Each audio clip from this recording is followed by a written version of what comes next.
Okay. Seems good.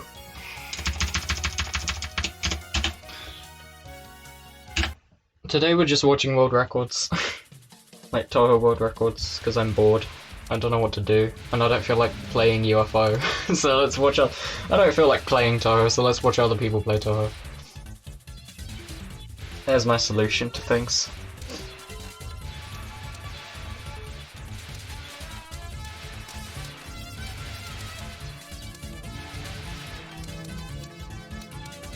By the way, this isn't the overall world record for Lunatic in EOSD because that's actually held by Izumiko as Reimu B. This is Osaka's Marisa B world record. But Izumiko doesn't share his replays, it seems, so I wasn't able to get that. I don't really understand why, because, I mean, if you've got a world record, why wouldn't you share the replay? But, whatever. We're still watching really high level scoring, so I don't mind.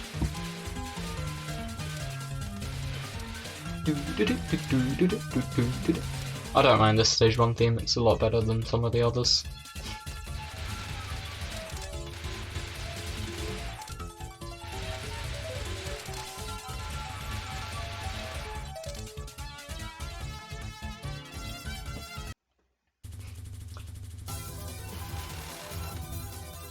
That's a nice grace. And also, I can't get the overall world record for Ayan either, because there's no replay available on Royal Flare or Maribel's site. So, I just got the world record for Scarlet Team. But the overall world record is still held by Alan, but just as solo Yomu instead of Scarlet Team.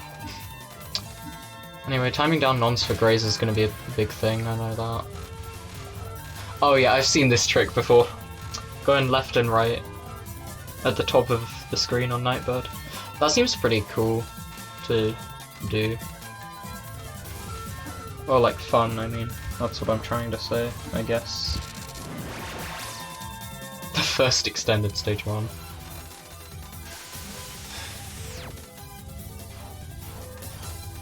I mean, yeah, I could probably do that if I just grazed more and captured spell cards. Surely it's not that bad in Lunatic. I don't know. EOSD is probably the scoring system I'm least familiar with, so this is gonna be interesting. I know that you want to graze and bomb in the corner. That's what I know. I hope the quality will be okay. Oh god, this isn't working. Timing spot. Wow, 2 extends in stage 1, nice.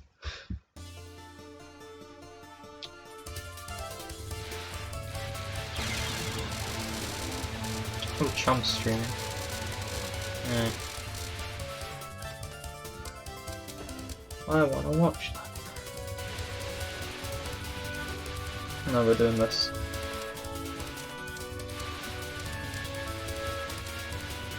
I'll open my stream in a little window here so I can check that it's okay.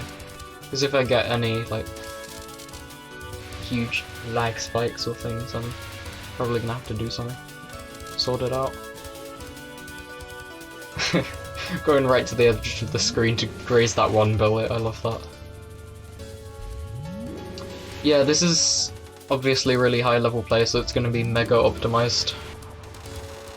Go slowly here. So Marisa B's lasers, like, they fire even if you're not shooting sometimes, which I found kind of weird. Hold on, let me set the quality lower so I can actually have this open. Okay. I don't know if my stream's lagging or I can't run the stream, like watch it. Oh well, we'll find out when I see the VOD.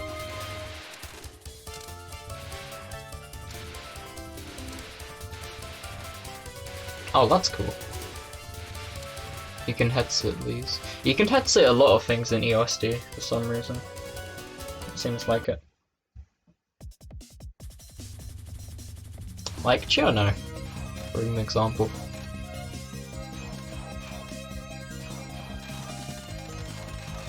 Another thing I know about EOSD scoring is there's this crazy bomb graze that abuses iframes in Meiling's first spell.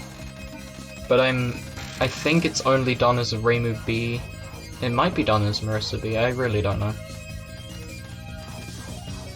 But because of Reimu B's bomb, she can... Well, yeah, maybe not, actually. Because Marisa B's bomb is really long and does a lot of damage, so...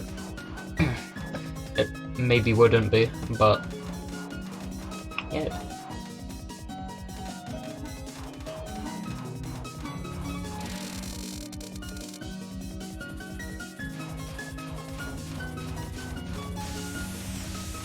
Reimu B's bomb is like the squares that kind of move out. And it's really short, so...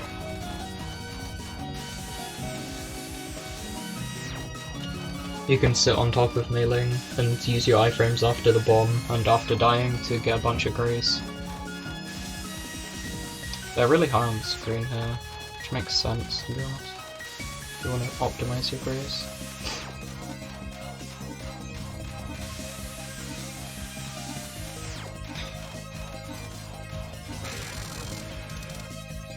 Do you still get cancels if you time things out?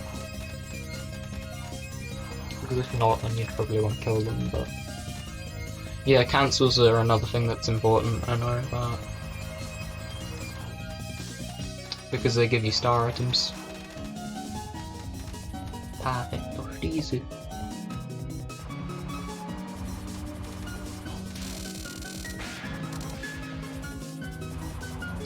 Diamond Blizzard. This is just a speed kill. Or does he time this down for grace? Oh, he times it down. Oh, maybe not. Just a little bit. That's... wait, is that... that's every score extend gotten before stage 3, wow. That's impressive.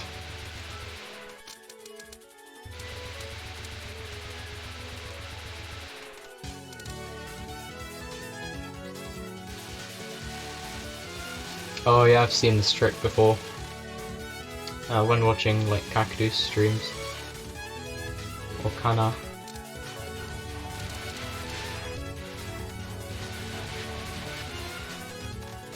Interesting, he doesn't do the thing where you let those snowball fairies, I guess, fire to graze them.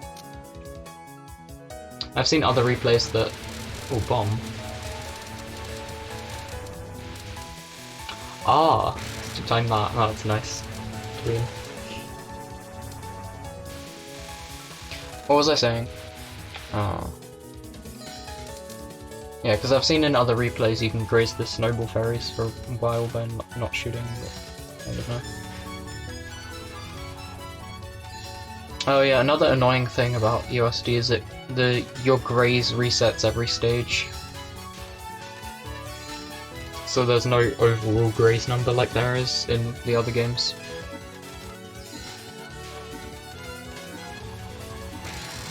It's just the stages individually. Zeragi no 9.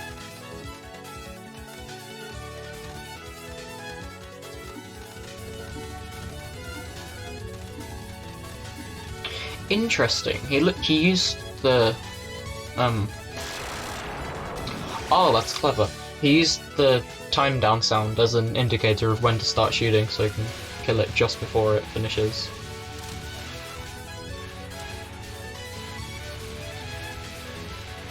Because you can do enough damage and use it as a timer, so you can get that. It's cool. Stream vertically. Yeah. Bulgaries, of course.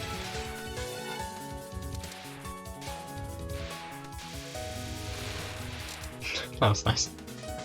Grace spot.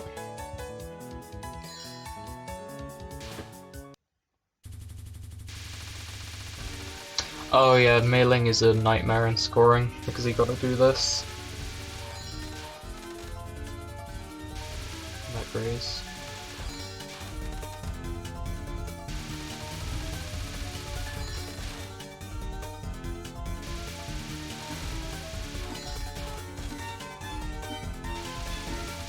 Yeah, wow. 2, 1.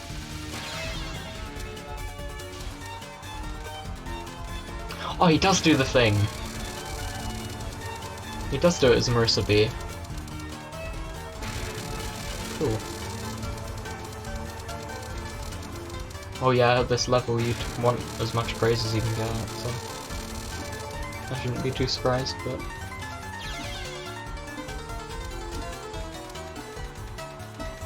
And you get out of it at the end. Yeah.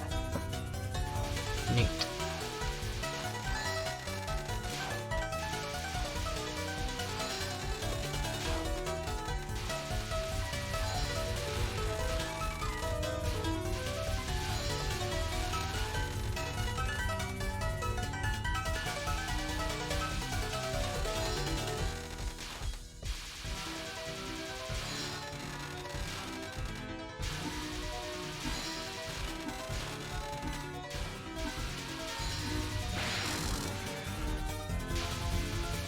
Yume Kazura.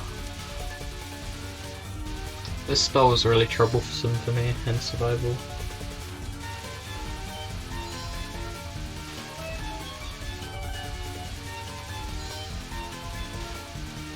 Seems to be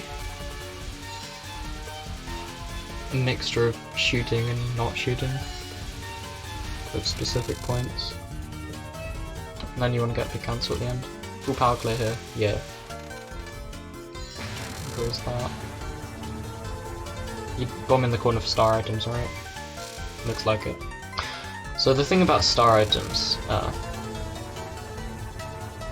they have a fixed value when you bomb, but because of a glitch, if you bomb in the corner of the screen, the star items, at the end of your bomb, the star items will revert back to their original value, which is higher than the fixed value. I think it's something to do with point items, but I'm not sure. Or is it to do with grays? But anyway, if you bomb in the corner, you can get some of the star items at their max value. That's why that's done.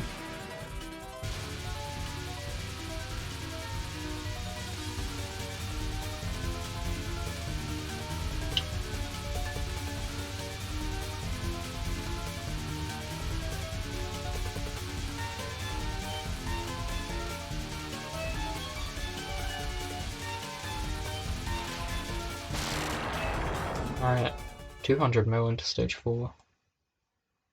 That's very nice. Is he gonna suicide? No. Oh no, I just wanted to kill those quickly.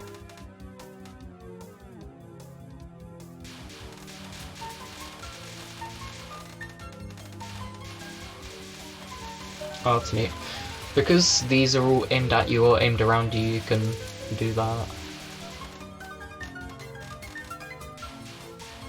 You can make it so that you know where they're going to fire, so you manipulate it. And do stuff like this to get optimal graze. Do you sit in there? No. I've seen a thing where you sit in the little safe spot as the things are firing. The spawn point of those bullets, because there's a tiny safe spot there. Alright, books. Do you have to capture books in scoring? If you did that, that'd seem like a pain.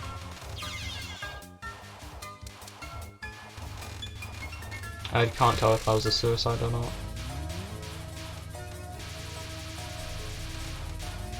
Probably. It's hard to tell with a pattern like that. It's really difficult. I got some extra grace, so I'm assuming it was intentional.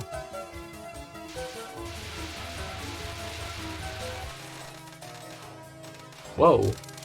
Doing the blue books here.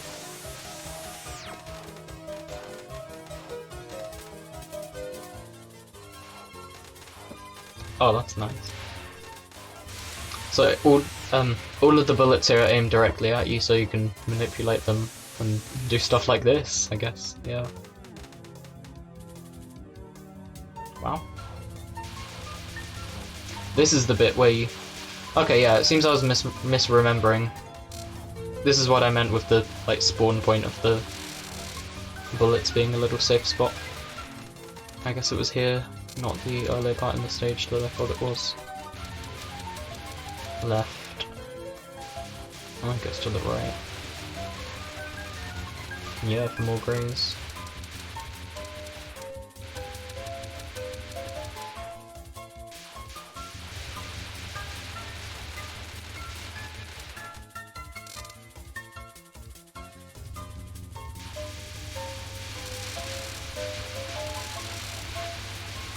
And you want to POC all of those.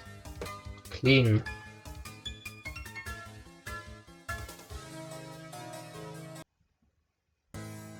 Hachi.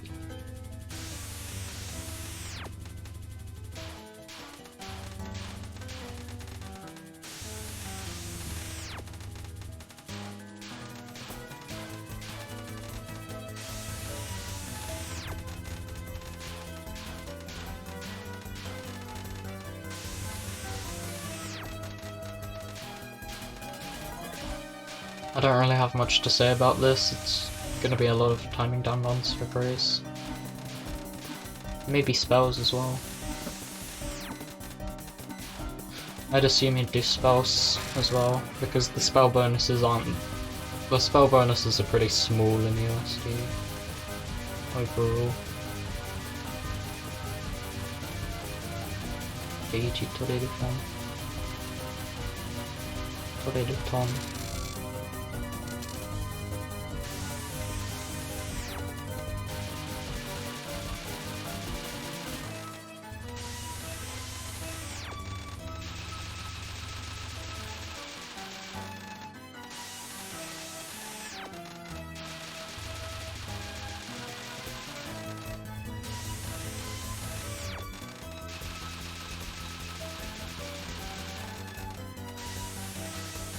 What's the next spell? Isn't it like Silver Dragon? Oh, we'll find out now. Yeah, it's Silver Dragon. Okay.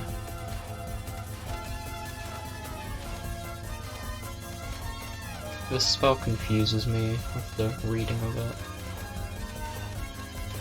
It's not hard, it just hurts my eyes. Speak of it. Megalith's a problem spell.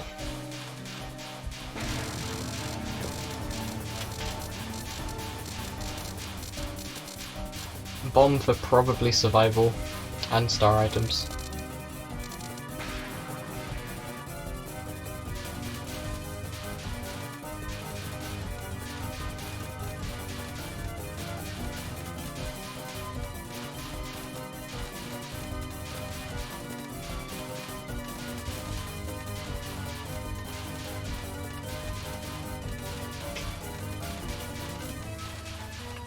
Water Elf's an interesting spell, although the bubble hitboxes in EOSD are kind of, yeah, flippy.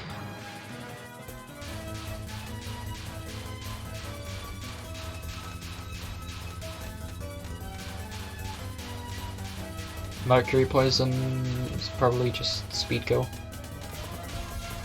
No? Yeah, kind of. Not really. Anyway, bomb straight away, right? Yeah.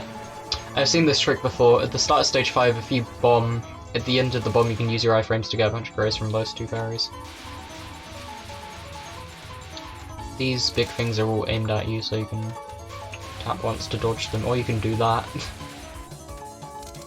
I guess just doing the thing where you tap once to dodge them is more of a survival thing. Now you can do it here. He did something different on the first wave though.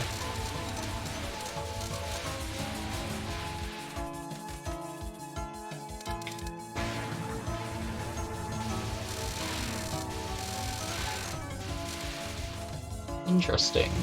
Okay. Oh, you can head graze these? I didn't know that. Then again, I don't play USD too much.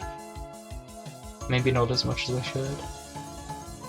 This is a very popular game. Anyway, Sakyo's mid-boss. I've seen this graze before. You can head sit her. And graze every knife that's fired from this.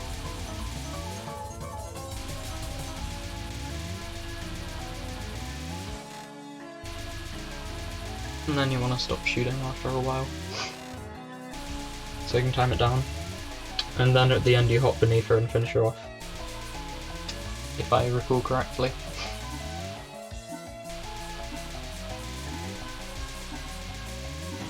But you do it at the last second. Oh, you can finish- wait, huh? Oh! Oh, that makes sense. You can finish her up from the top, you don't need to go beneath. That makes sense, I didn't think of that. Now the spam section. Actually, no, not now for the spam section, because it's completely skipped. Because he times down. Oh, that's a lot of star items. Tasty POC as well. Yeah, you can skip the spam section by timing down Sakya, Midnon.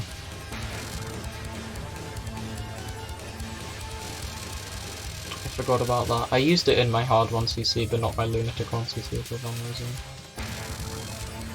I don't know why I did. I thought the spam would be fine because I dodged it once, but then it gave me a lot of trouble when I was doing runs. Anyway, more bombs for star items. Suicide for more bombs. And grace.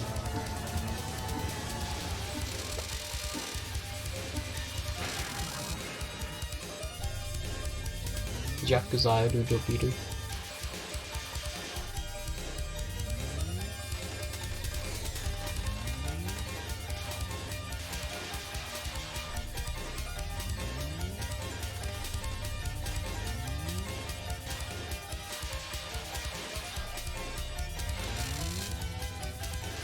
Full power clear here, with the big item, right? Yeah. Because that's a lot of star items. And then you just want to speed kill it, probably.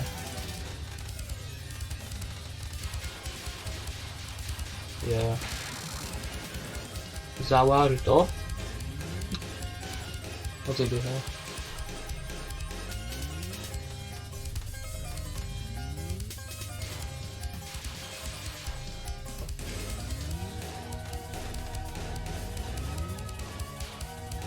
Yeah, he just does it normally. That's how I would do it in survival. Except he waited a bit longer so he could get a good cancel.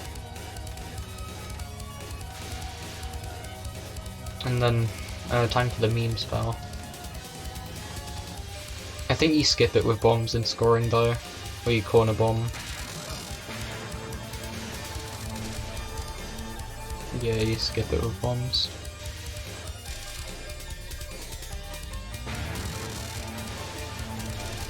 This spell card's nasty. I'm actually not sure if this clears or not.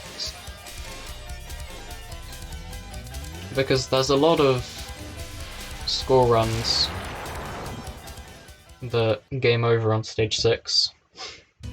Because you'd want to use a lot of resources to get star items and grace in the other parts of the game, which with optimal routing doesn't leave you with much in stage 6, and Ramila is a very difficult boss, so...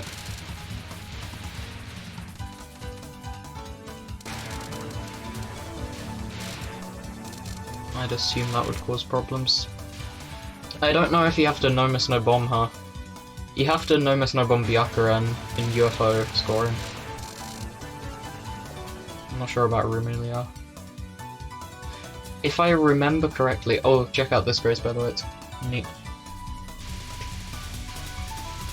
Yeah. Cute little head grace. What was I saying? If I remember correctly, you bomb. You save a couple of bombs for Meister, and you bomb that twice, or maybe once as Marissa B.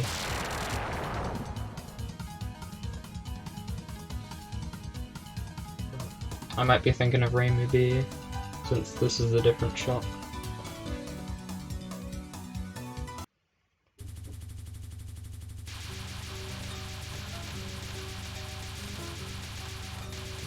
There's also other hard things on Romelia, not just Meister. You've got SG, Vampire Illusion.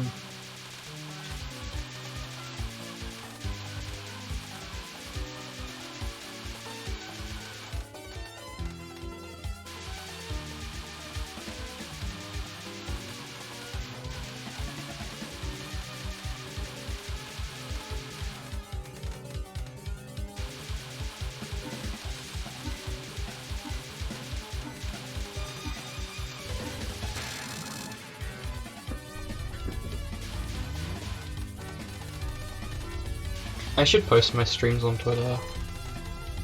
I should put a link to them. Because I usually don't, and it seems a lot of people do that, so...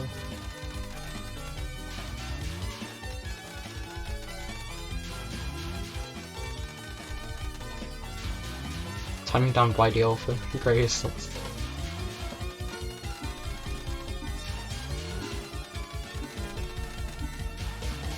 This will go until right until like 0 seconds, right? Yeah, pretty much. This pattern cycles. It's aimed, static, static, aimed, aimed, and then I don't know after that because I never I never play it that far because I do predominantly survival. So in survival, you just want to kill things quickly. So you don't have to dodge, yeah. So you don't have to dodge them for very long. Maybe I said the order wrong actually. I don't know. So those 2 static waves in a row there. Okay, bomb on Thousand Needle Mountain. Yeah, and abuse iframes to get Grace there, and here. Does he bomb again? Yeah. Okay, interesting. So this is where you use all your resources. Or at least the extra resources. Wait, is he gonna use all his bombs? No, he's... No, yeah, he'll keep one for Meister. Or at least that's where I assume it will be used.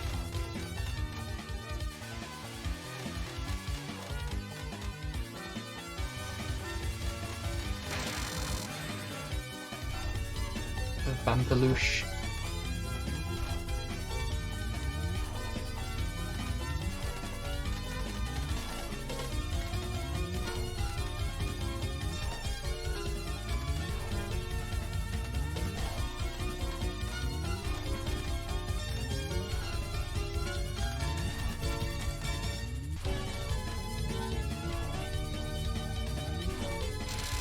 Good RNG there. The first wave was pretty yikes though. Come on, get S.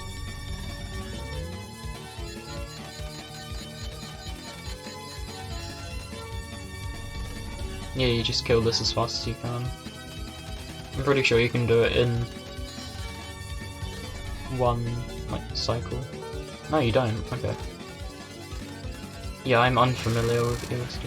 Oh, it was just to get a cancel. Okay. That makes sense. Optimizations and corner bomb. Yeah, because of the sheer amount of bullets on Meister, it's worth it. And then you have to capture Skull against Okia.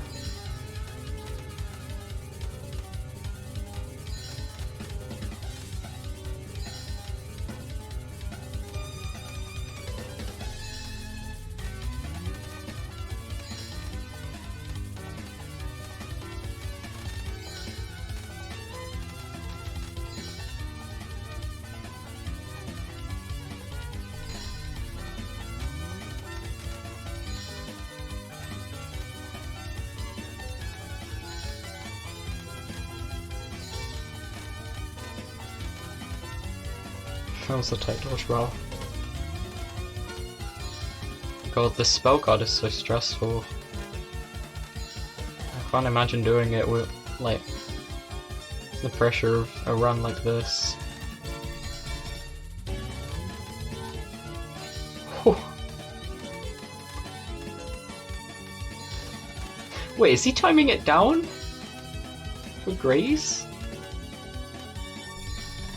Wow, okay. Or was that for a cancel? I can't tell. Very nice. Final score 645 mil. That was good. Anyway, on to PCB.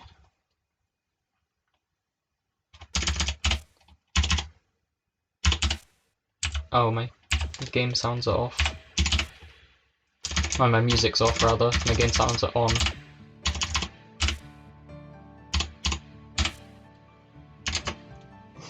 Is it capturing? No. Alright.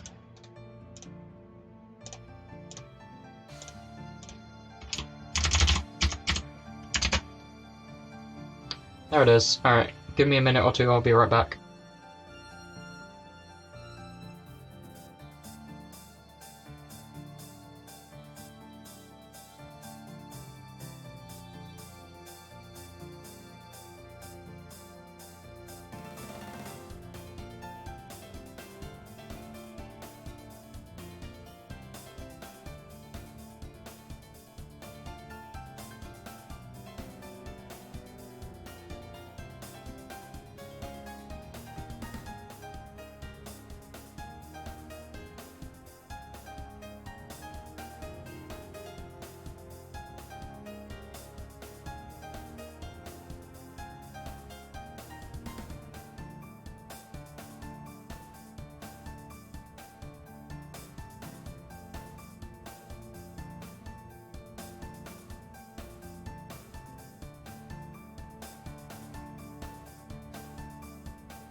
Okay, hi, I'm back. So, on to the next one. This is the PCB Lunatic World Record, played by Yusuke. And also the first PCB run to ever get 4 billion.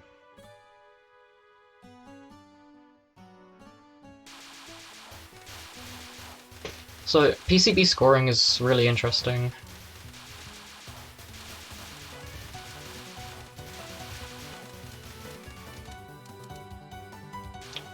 Basically, what you've got is this thing, well, these things called the cherry numbers. So, you've got cherry, cherry max, and cherry plus. When your cherry plus hits 50,000, the number on top, you get a border, which will make it so you won't lose a life when you get hit. You'll just lose the border instead. The bottom number is the bottom left number is your cherry, which is your PIV. That's how much blue items are worth. And the number on the bottom right is cherry max. That's the max number your PIV can get to. Now, in PCB scoring, you want to increase your cherry max as much as you can. So you can just keep getting, and your cherry, so you can just keep getting it higher and higher. The PIV, and holy shit, this is wow, this is some insane unfocused grazing. So yeah, you want to keep raising your cherry max to obviously raise your PIV, and the way you do that is by grazing unfocused during a border. That's the best way. Is it the only way? I'm not sure. Pretty sure. Maybe.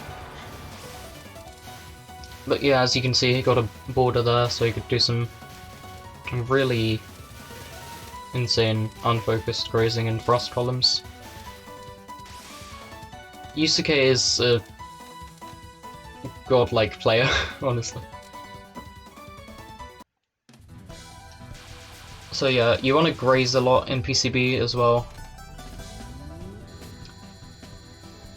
And if you shoot unfocused, you gain more Cherry Plus than if you shoot focused.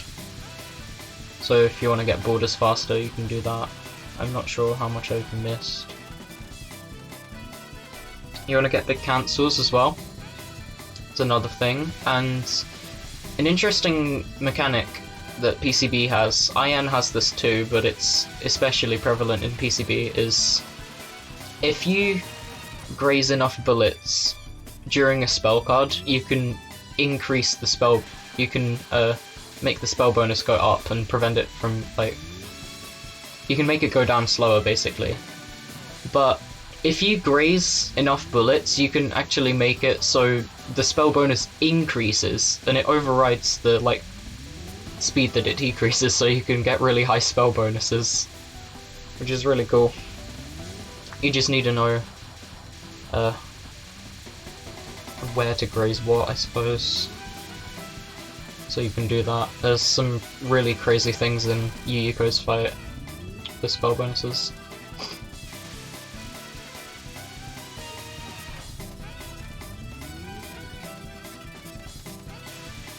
Grazing the laser here. Yeah.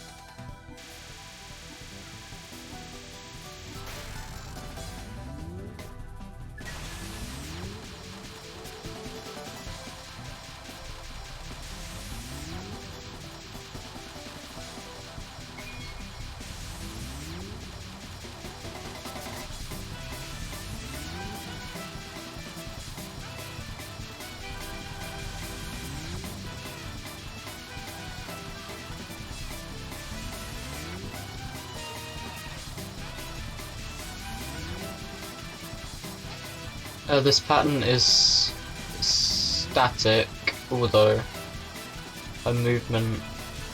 Actually, I'm not sure if her movement's random. Although the pattern's static, so you can learn it, and yeah, 4 million spell bonus. It's neat. So that's how he's so confidently going through and up all those lanes.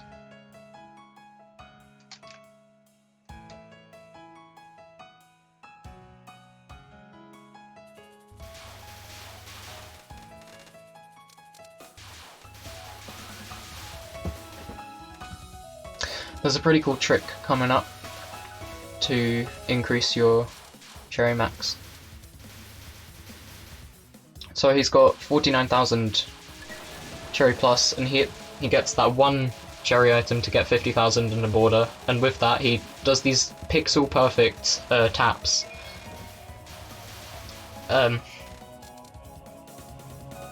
To sidestep the green bullets, and he's also doing it unfocused to get the Cherry Max rather. So you can get a lot from that. And at the end he went inside the red thing and used border iframes to escape it. Because the reason he was able to do that was because of a thing called border iframes. Border iframes are basically just, after your border finishes, you get like about half a second, I guess, of invincibility. So you can abuse that to hop through walls of bullets. That's also used in survival for like Elanans on like Hellgod Sword or difficult attacks. But it's also got its uses in scoring.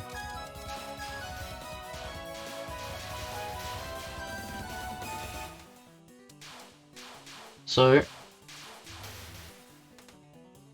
in this part, all of the bullets are aimed around you, so you can just sit still, and if you time a border and sit still unfocused, you can graze everything unfocused and get a fuck ton of Cherry Max. I keep saying plus, goddammit.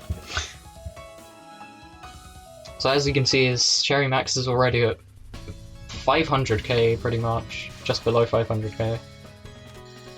Which is wow.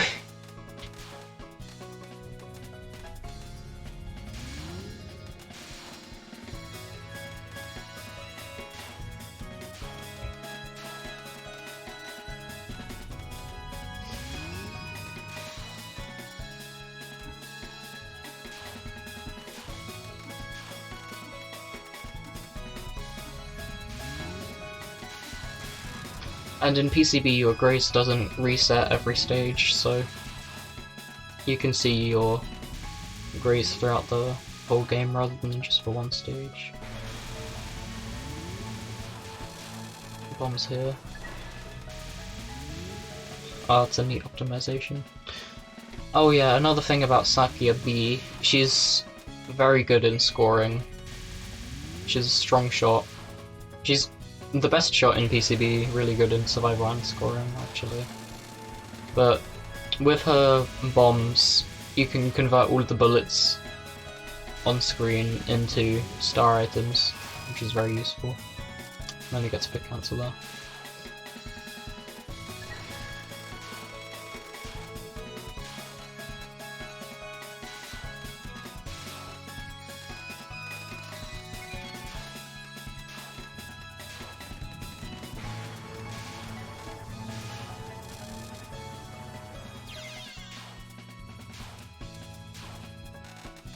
Suicide here.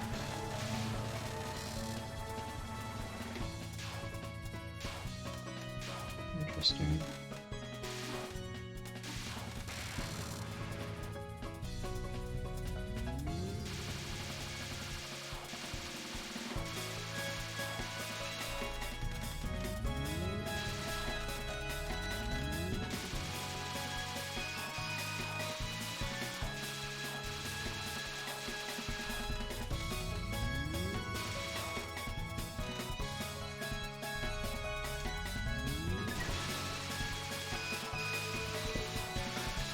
This is another thing he's routed to graze unfocused as much as he can.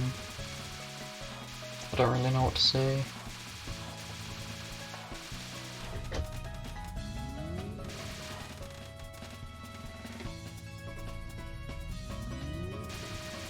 He's on 5,000 already.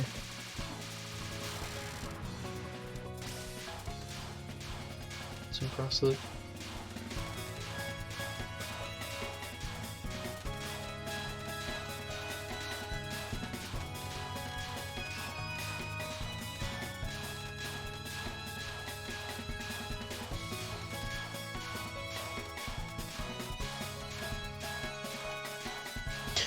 Keemon Tonko looks easier than I remember it being. Maybe he's just making it look easy. I don't know. Anyway, on to stage 3.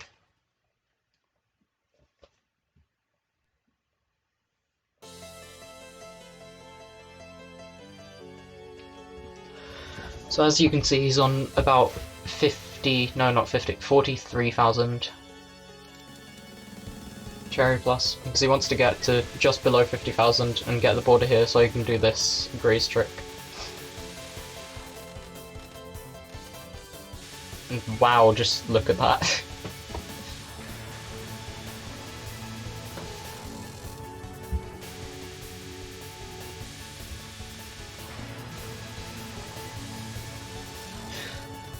Oh yeah, another thing I forgot to mention, cherry items are worth more the more spell cards you capture, so you ideally want to capture a lot of them. You don't have to full spell, but capping spells helps.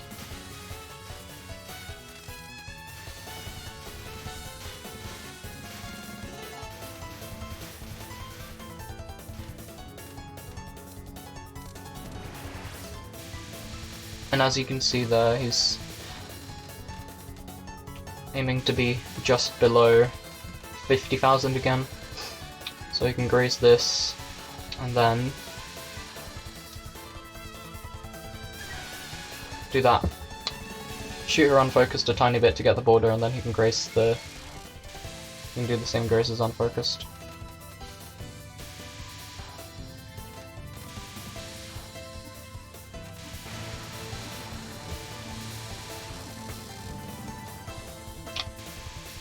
Alright, Maiden's Bunraku.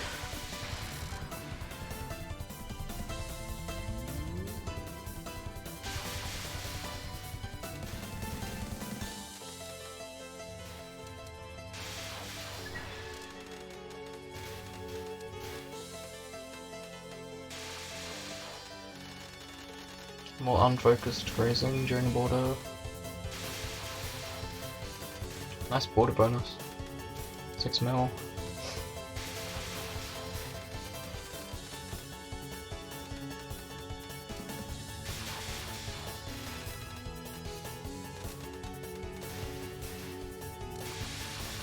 Admittedly, I'm not the best to commentate these kinds of runs, but I mean, I just want to do this for fun.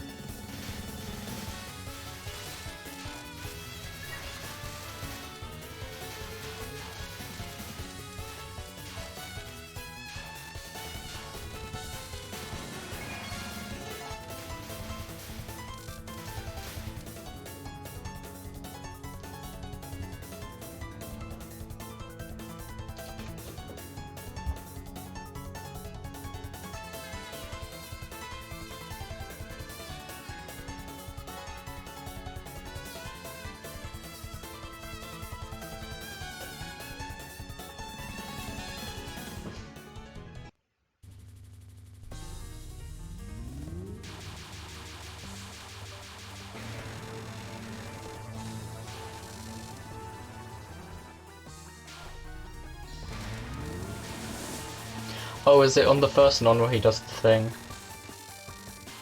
Alright, yeah, here. Look at that. So, there was a trick there that he used. He bombed to get a bunch of Cherry Plus, and he used it to time a border to go up the screen and hop into that little circle of bullets and graze all of them as he got the border for a bunch of Cherry Max. That's a neat little optimization.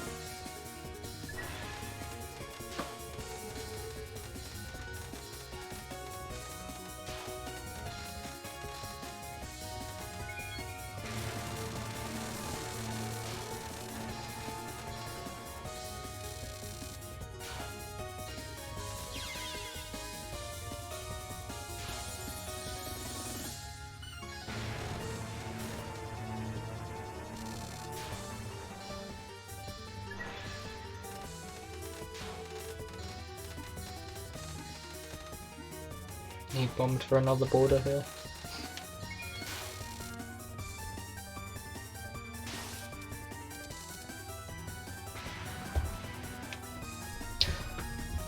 So because he suicided on the first spell, he wasn't at full power, so he could use the power items from that to get a full power clear on that second non, so it just didn't shoot anything. The second non's barely a non-spell anyway. It's one ring. Yeah, I mean, it's a little bit more than a ring, but it's still like one firing of bullets, and that's the end. I wonder if it was something in the alpha BCB and it was just removed, or if it was just always like that, but it seems strange that a non-spell would just be that short. Oh yeah, and he's killing all of the doll things that are spawning here for cherry items and point items.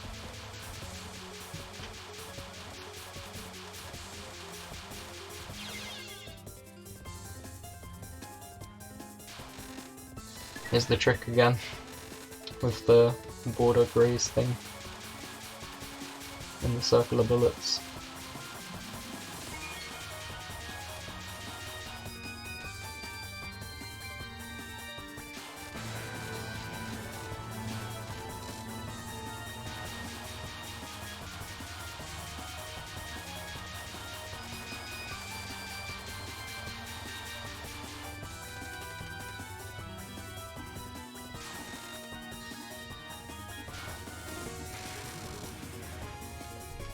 And he gets a big cancel from that. Okay, Spring Cure Doddles.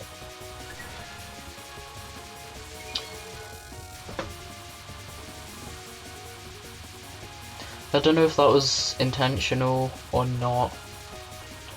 It didn't look like it, because I'm pretty sure you don't want a border break in PCB scoring. So that might have been a mistake, but with bomb usage you can get another border from this cancel.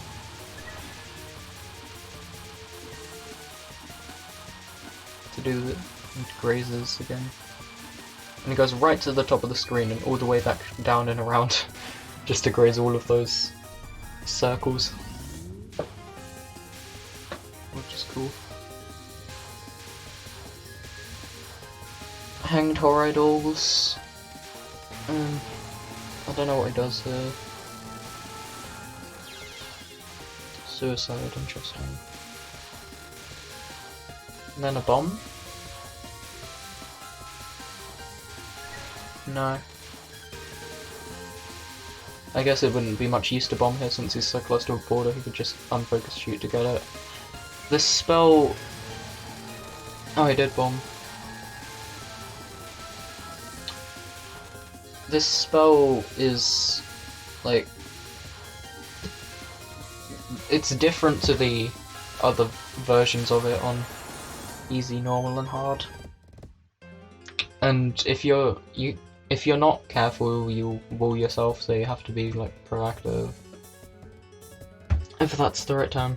Alright, so the reason he was at the top of the screen doing those movements is for this trick at the start of stage 4. I'm just gonna let you watch this.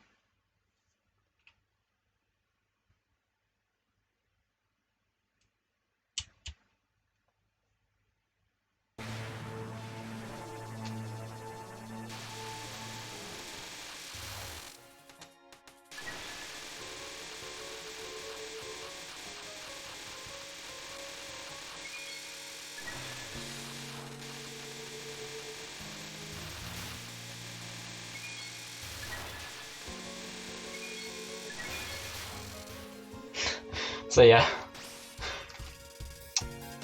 that was the thing I was talking about. Yeah, border chaining. So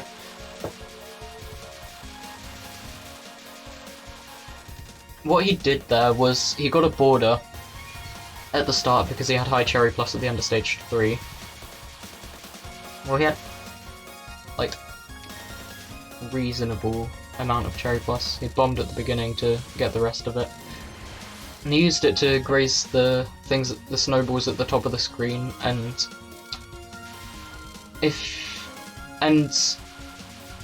he broke the border after it. The reason for that was because those enemies drop so many like little cherry things when you border break, you can just get another border instantly. And you can keep doing that with these specific movements to graze every bullet that's there, and also I've lost my train of thought. To graze every bullet that's there and also get enough for another border.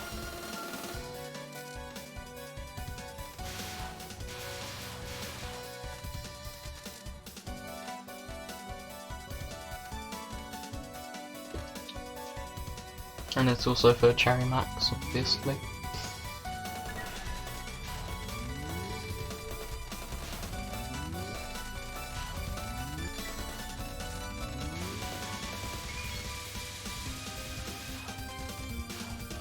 Yeah, as you can see, his Cherry Max is now over 1 million, which is insane. My high score is 787 mil, and he's just for the whole game, and he's just beaten in stage 4 with really good scoring. I mean, I don't score this game, so I'm not sure if that's a good comparison to make, but yeah, it was a survival thing I did.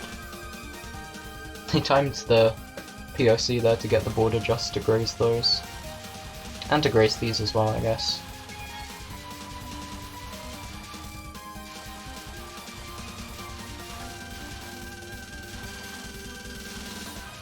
Yeah, he's gonna get a massive amount of score from every POC now because his cherry is so high.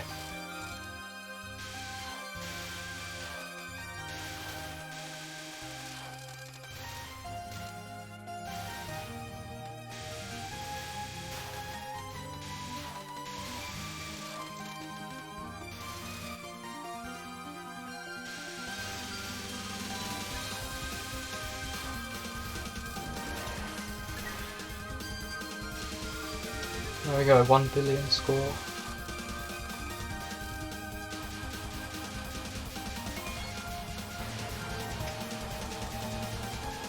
So because Zun didn't intend you to get such high scores, the numbers kind of squish when they get to 1 billion. But there's just so much potential in this game that you can... that the world record just keeps getting pushed higher and higher, which is really cool.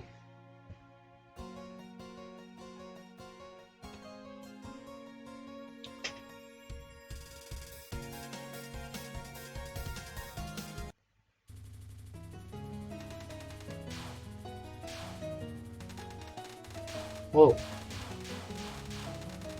This non can be routed, apparently. I've never learned it though. But it seems this is what you do in scoring.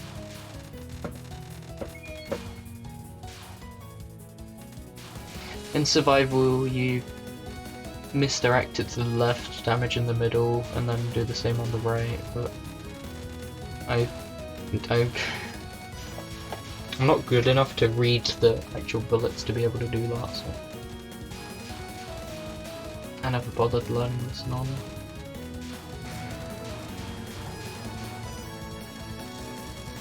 And wow, his graze is at 14,000 on the Prism Rivers.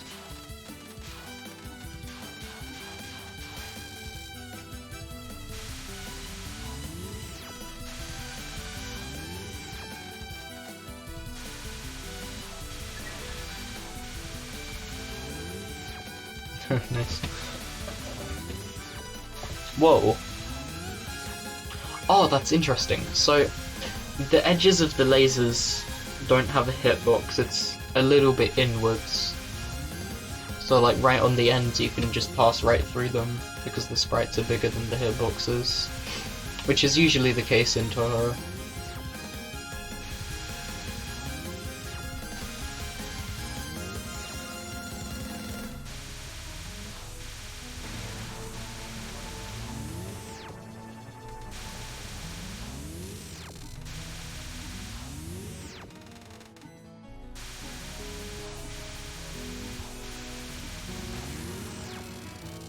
Okay, this is a pretty cool trick. So,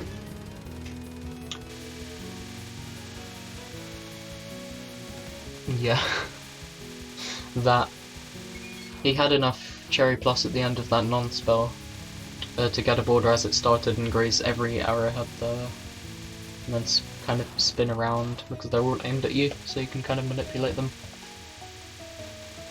And because he's been grazing so many bullets in this spell, that means the spell bonus is going to be really high, so We've still got like 20 seconds left, so he's just going to be using that time to get the spell bonus as high as he can.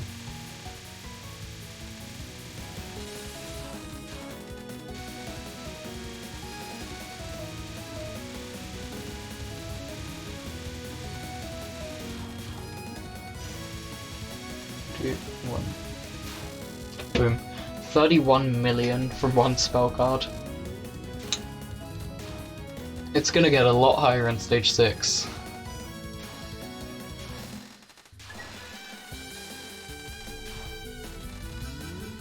So this non can be manipulated for Graze. So you can do it really high on the screen because everything's aimed at you, so you just tap and you'll dodge it all. And you can also Graze it with the border, as shown.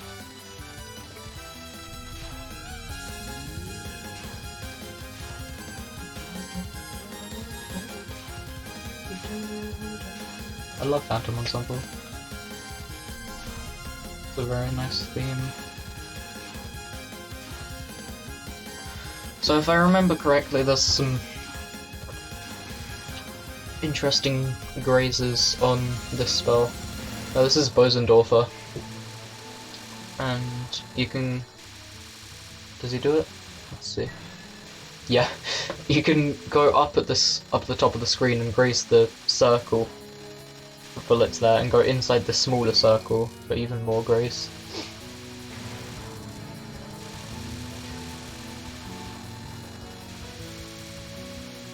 That seems like a visual bug in the bottom left corner.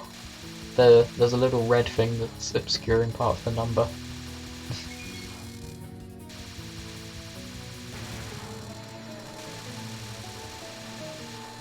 He's gonna do the thing again. The top, yeah. So you can spin around that whole circle to get it. Huge amounts of graze and cherry plus. Max, god, stop saying cherry plus. I keep saying cherry plus when I mean cherry max. Stygian Riverside.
Nice. He captures the final spell.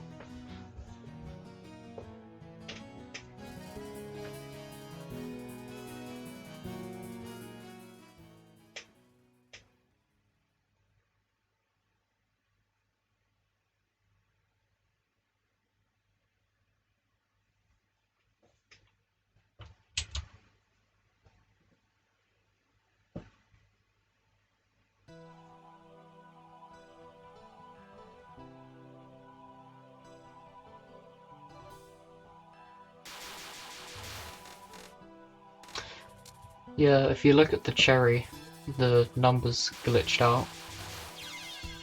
It's turned to a dash, now it's like a 0.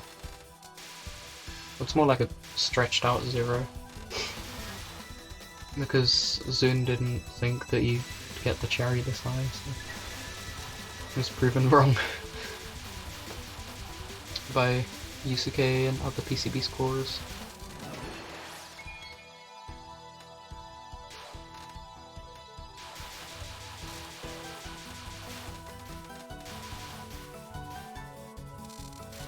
He, well, like he didn't expect it, but people have optimized the game, like the score, so much now that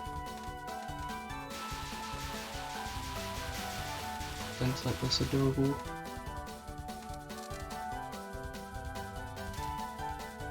Wait, those things don't have a hitbox?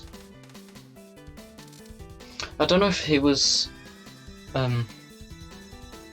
really close to the hitbox but not touching it, or those fairies just don't have a hitbox, but interesting.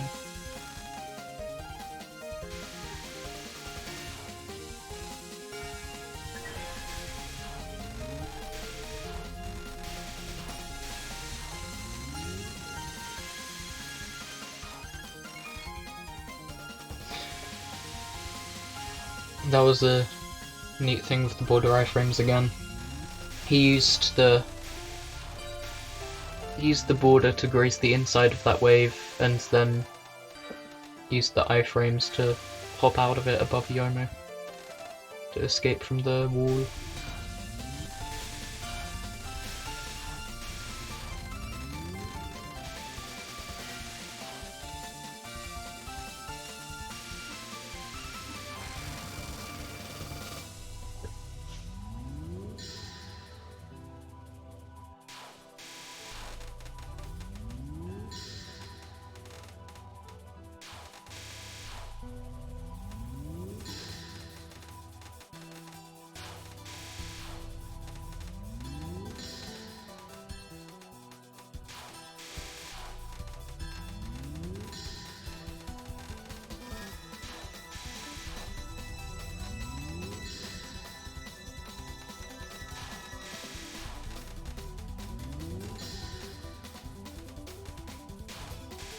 And now for Preta.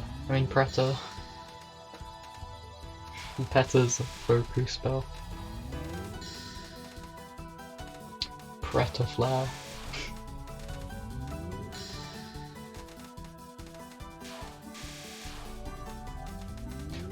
So his Turing Plus is high enough that when he gets this cancer he can get a border straight away and graze all of these things.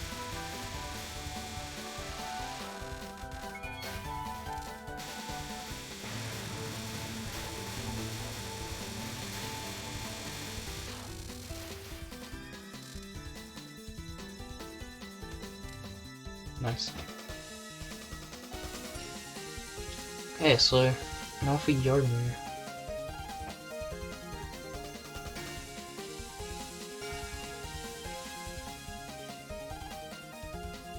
He isn't given the dialogue for some reason.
Yeah, 2 billion.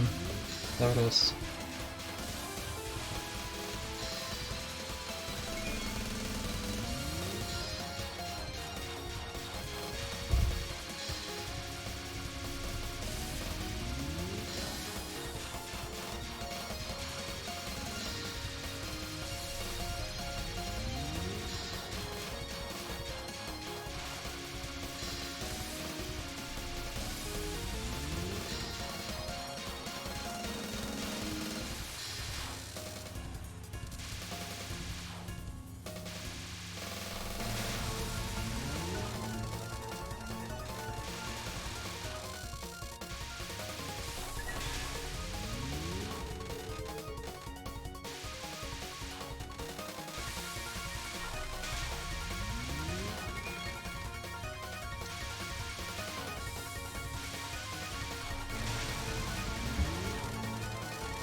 Okay, Asura Sword.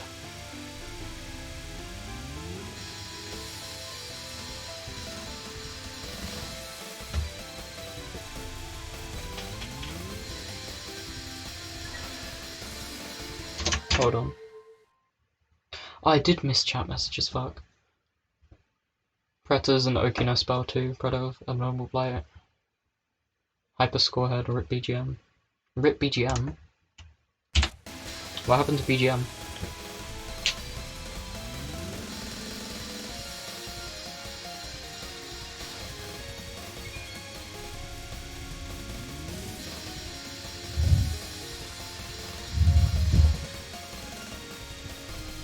Picky.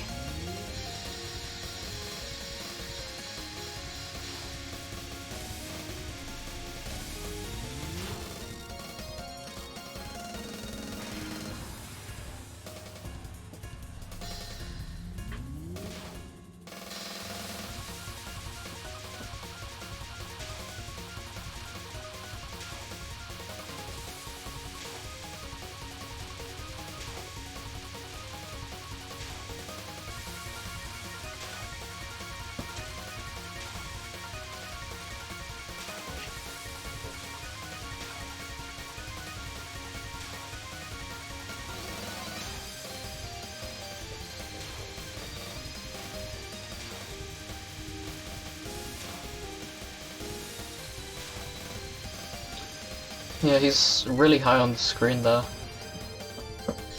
For more grease and higher spell card bonus.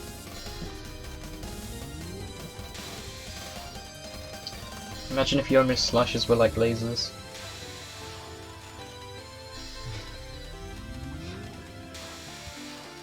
On Hellgod Sword you'd just have 5 lasers going across the screen.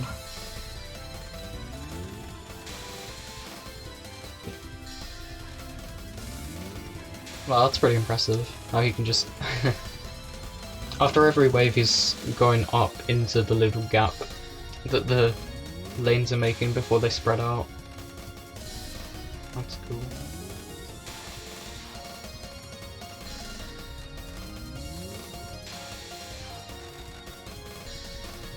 Oh yeah, and once again the cherry number is so high that it's changed into a Japanese kanji for 2 instead of a number.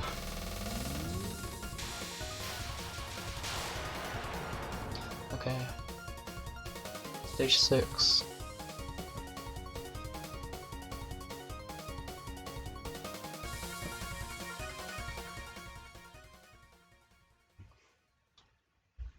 So, coming up is the hardest thing in the game, Survival West, which is the spam in Stage 6. I don't know if it's bombed in scoring or not. I'd assume so you can get point items. Because if you don't bomb it, then you're gonna miss a few point items, and I'd assume you'd want to get them all. Because he gets the not only the 1200 extend, but the 1400 extend too.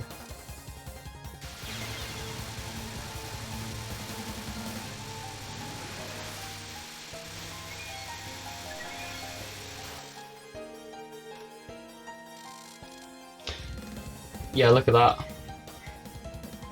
Every point item got him. Haha, Yusuke memes go brr. Insane player.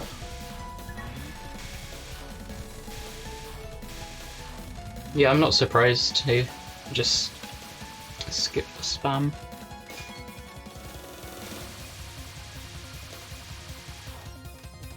And he also does this thing on mid-spell. He does extra waves.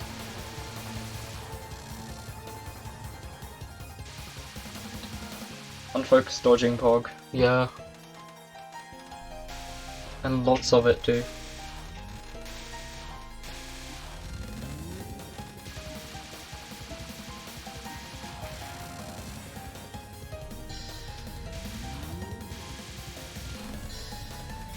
So this spell card is a bunch of safe spots. You can use the enemy marker to line up for them. It's the N in enemy, and the N, and the E, and then something, and then it's back to the N in enemy. 6 million. Okay. Now, as you can see, his score is 2.6 billion, and the run finishes with 4 billion. So, in the course of Yi Iko's fight, you get more than 1 billion points, which is kind of insane.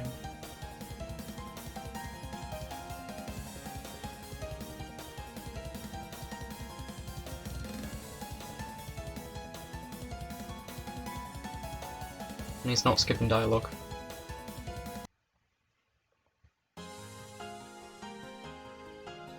Alright.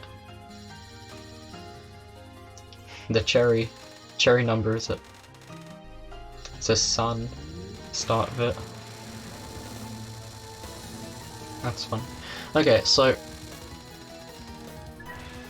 if you get really close to Yukiko on her first non, she fires these extra, really fast, pretty much undodgeable red bullets as like a defense mechanism, I guess.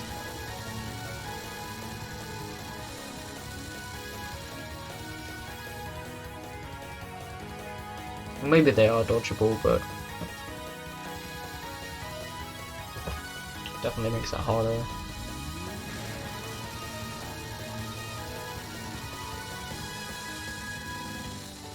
But he's bombing at certain times to use his iframes after the bomb to get graze.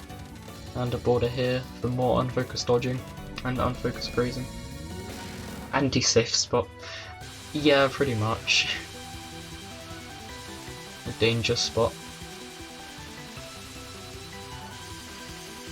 That's a neat little graze. You can go right up to the top of this wave and then go down, because you'll still be underneath the next wave when it starts. So you can use that to get extra graze. And of course increase your spell bonus.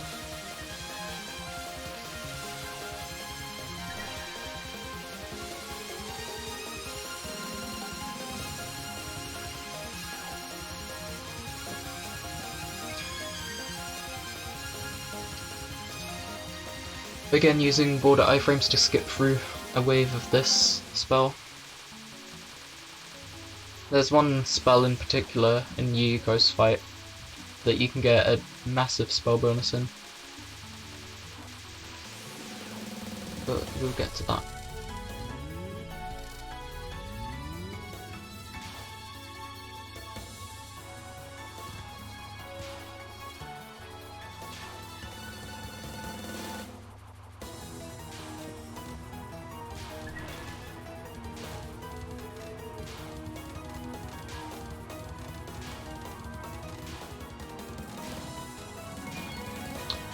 So for this, he's not only going through the bubble waves, he's going back to graze the little purple things with his border, which is neat. And then he'll restream here.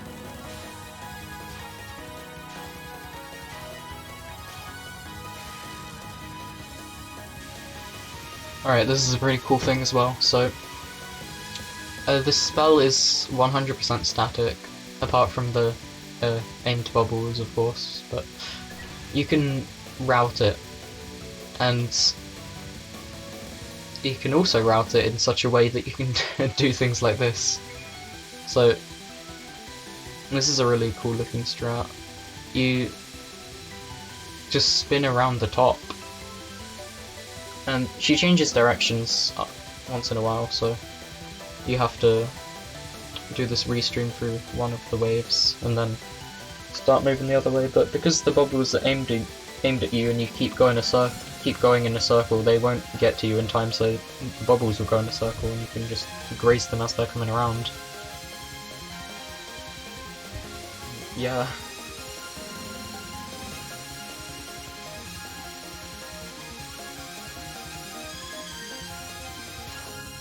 $37 million spell bonus.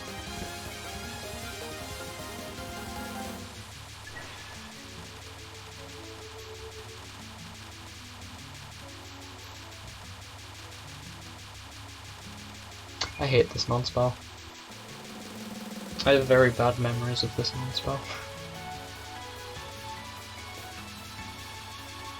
It doesn't seem static. But maybe it is, I don't know.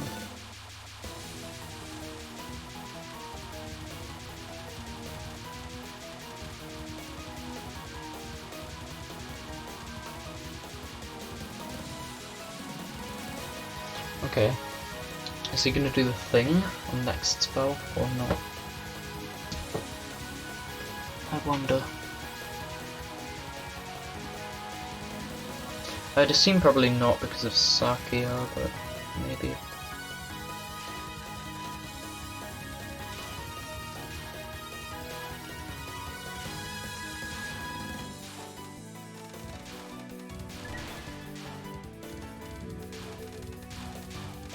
Yeah, no, he doesn't. So there's a thing you can do in scoring where you go inside that little butterfly thing for graze, but you can just graze these spirits and still get a lot from it. So he uses this method instead, which is a lot safer, but it seems to give just as much graze. So.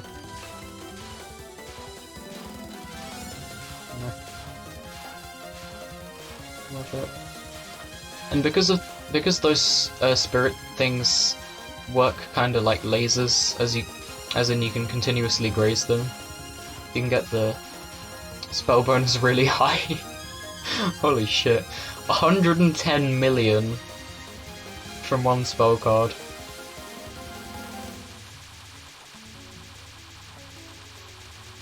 And yeah, if you saw there, the spell bonus actually, like, the number stopped displaying a number. You know what I mean, right? Like, the number got so high that it just didn't, it kind of blanked out, had nothing there. Because Zun never intended you to get a fucking 110 million spell bonus. Alright, this is another spell. This is another spell that you can get a massive spell bonus in. This is the one I was talking about. It's called Hirokawa, and there's a specific spot that you'll always be safe in. It can be routed, so it can be done the same way every time, because it's a static wave and then 4 aimed things.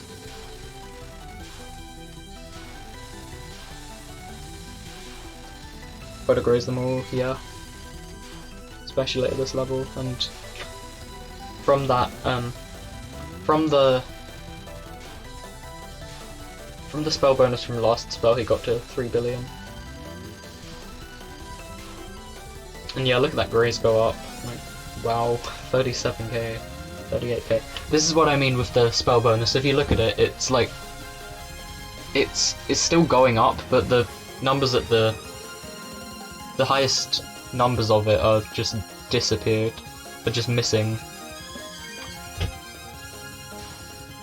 Disappearing because it got so high.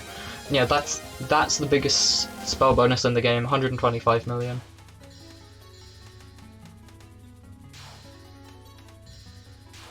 So 10 and 17 are like what's grazing. And 13, right? Isn't grazing TD like worthless? Spell bonus, but it doesn't decrease. They got replaced by random sprites. Yeah, that's what I mean.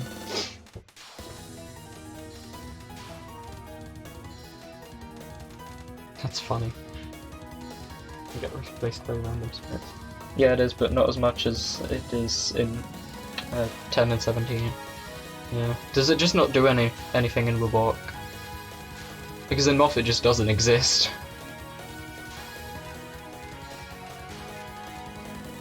Because at least in 13 it does something, yeah.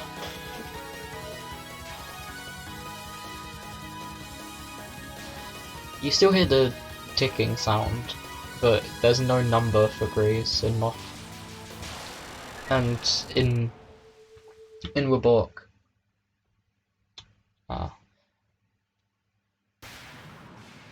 in Wabork the name is missing. It doesn't say Gudezu where it's supposed to. And as you can see, Yusuke's routed it so that he can just about get the 1400 extend at the end of the game.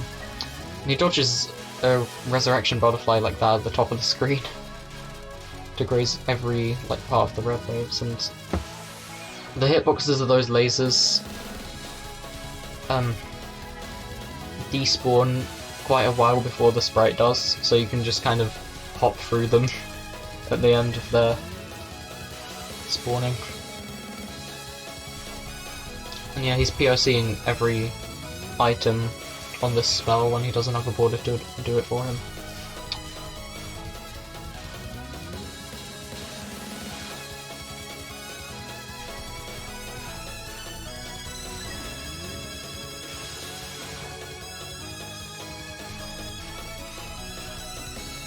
There it is, final wave. Nice. 101 million spell bonus from RB.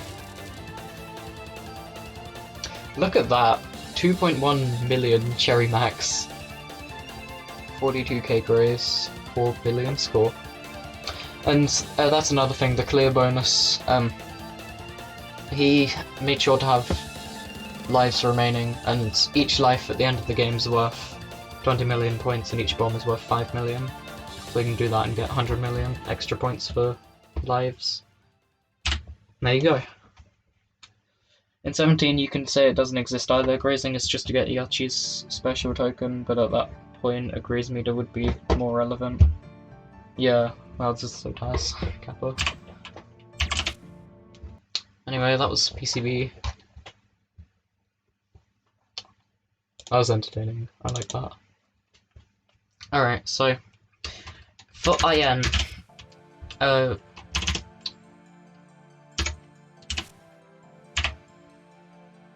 Alan doesn't seem to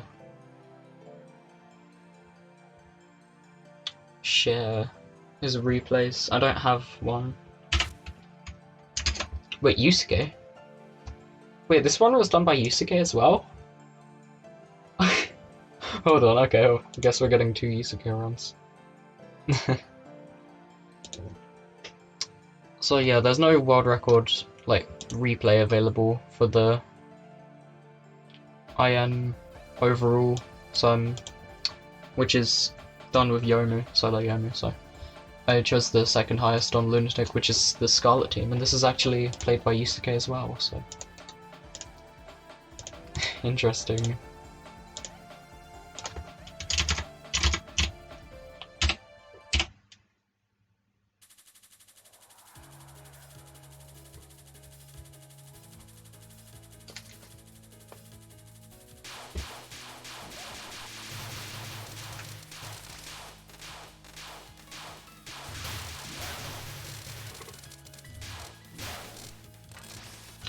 Apparently he has the Scarlet Team world record in IN Lunatic, as well as all his PCB world records.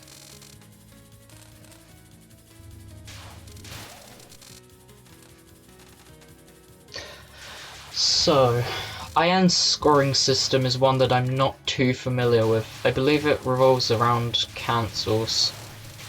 So, with better cancels you get more time orbs, and time orbs give you PIV in the bottom left. You also want to graze. That's about as far as my knowledge goes. Yeah, he's already got the time requirement at the start of stage 1. Well, middle of stage 1, but still.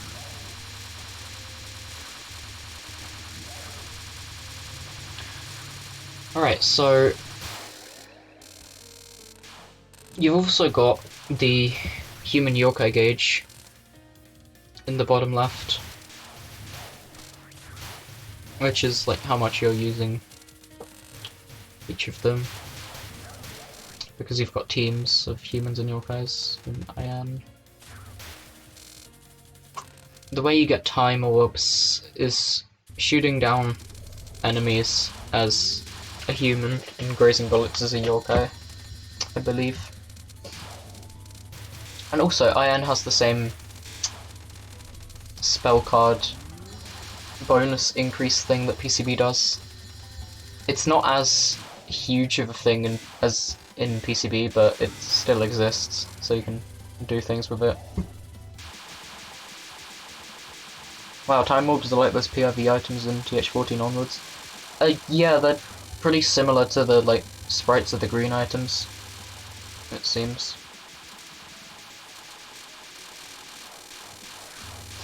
You can super graze this if you... And yeah, so this time the spell bonus actually maxes out, so as you can see his spell bonus is 10 million. Or is that 100 million?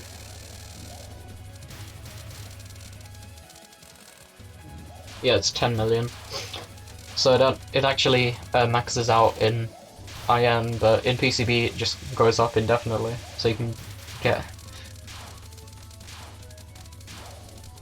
as high spell bonus as you can graze in that time frame. Plus 10 PIV from each of them. Yeah, I've heard something like that before. I'm pretty sure that's correct. The time orbs. Yeah, another super graze here.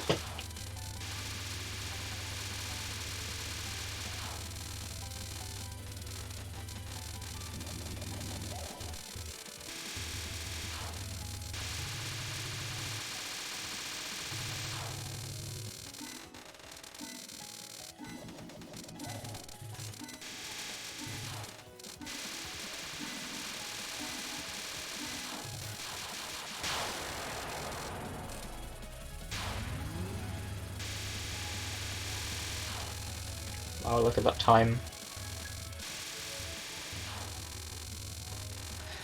Also, another thing is last spells. Each boss has an extra spell card that you unlock if you fulfill the time requirement, which is on the right. And obviously in scoring you're going to get it very easily. They're all really easy to get, like even in survival. The only time you wouldn't get them is if you're like playing easy mode, but the last spells don't exist in easy mode, so there's really no point.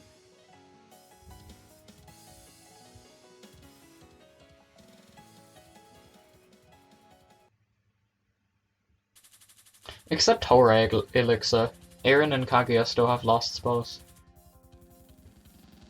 on easy mode. Okay, so these things fire a bunch of bullets, so if you pacifist them you can graze their shit.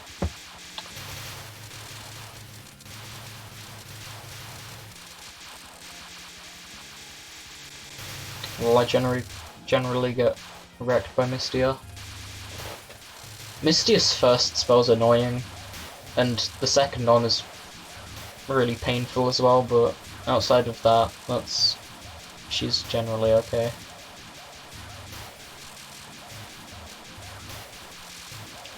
But those two attacks are pretty threatening. They do, but only Eren and Kaguya use them. Last spells, yeah, and easy. Because they're final bosses. Don't tell me Final B is more relevant for scoring. It is.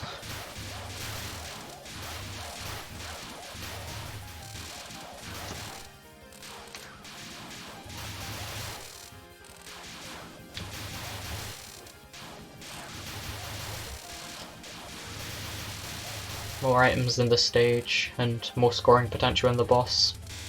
Also, Kaguya has 5 last spells, instead of 1 like Eren. So Kaguya's been dropping items during Horror Elixir for nothing.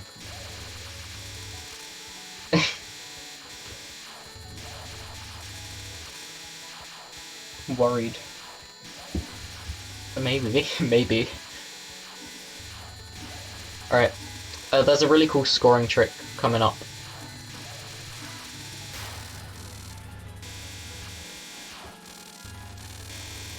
This Super Grace was discovered by Alan, who's the world record holder. And you can go inside the little, like, waves here. You can manipulate your movement. You can move in a certain way to manipulate the firing of those things. So you can get a gap there, which will allow you to get through and get even more Grace. And time. Well, it's more time. It's both, they're both important.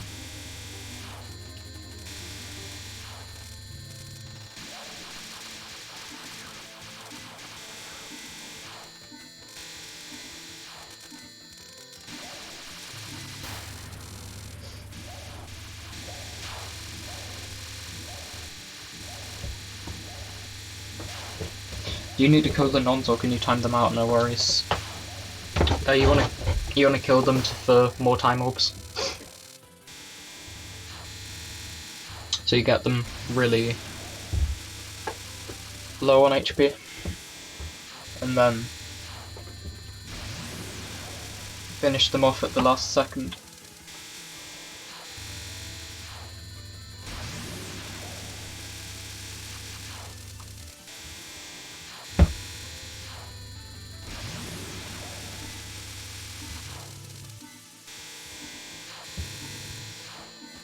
Yeah, he skips this non-spell.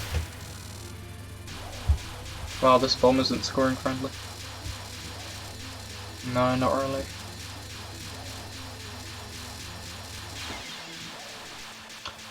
Ilstad dive.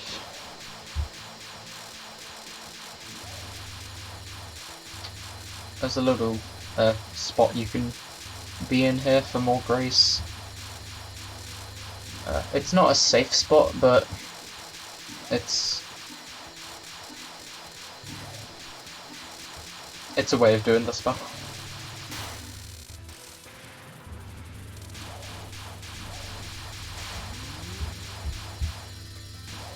You can do it here as well.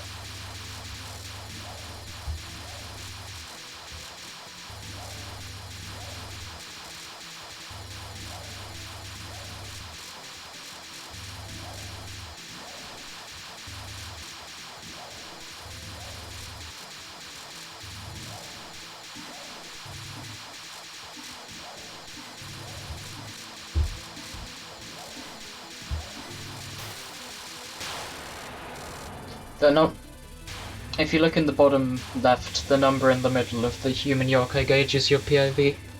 I don't know if I mentioned that.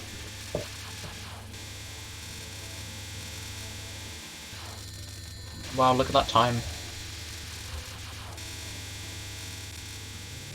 32k.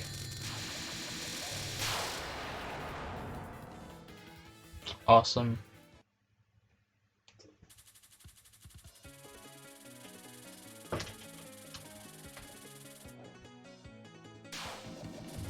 One, two, three. If you kill those enemies in a specific way, you can get optimal time orbs. I'm not sure how it works, but you just saw it, so there. I can't explain it, but I can show it.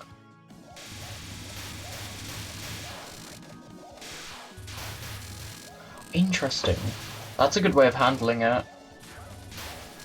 That could potentially be used in survival, because you're cancelling so many bullets. You've got a lot less to dodge, so it might be worth it? Question mark.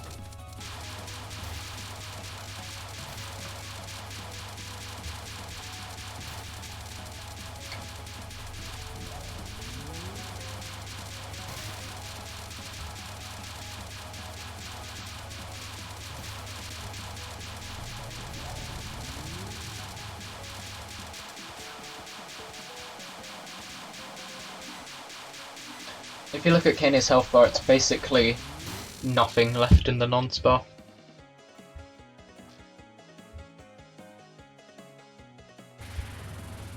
which is really precise. Okay, so this is another Super Grease thing. You can manipulate this. Kane's hitbox is small enough that you can headset her and just tap to the right and keep going left and then tap to the right when the bubbles aim. And there you go. You can get a max spell bonus at 20 mil.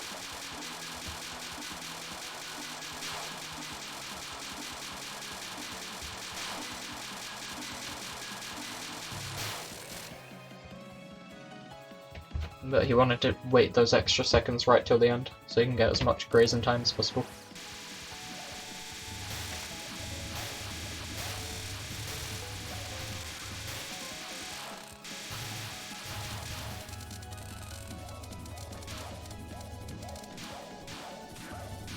I'm still not confident enough for the safe spot.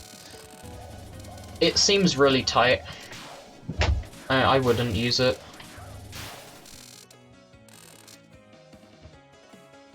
Look at that, 1 billion before Kane.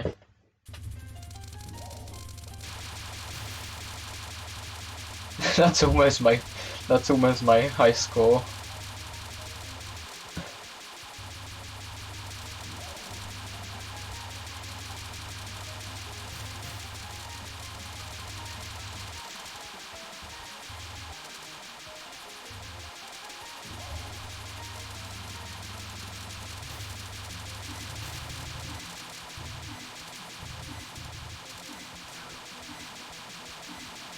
There are firecrackers outside Dan's game. Yikes. 1 bill, we playing Hissy Fissy. Yeah, we're playing Hissy Fit. 1 bill at stage 3.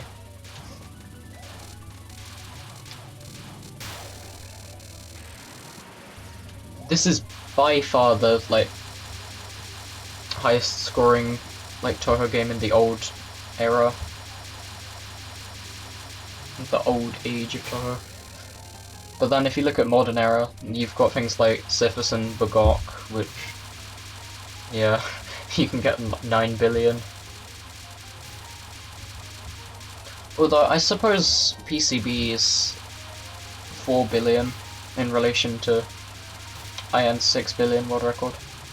So it's not too far, but 2 billion is still pretty big of a gap, so.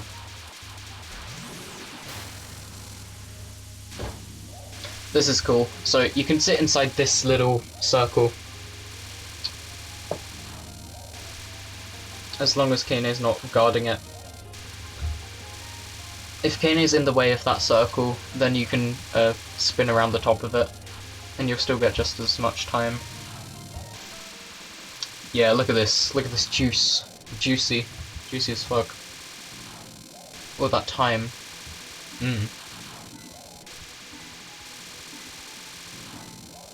Time orb juice, yeah. What do time orbs taste like?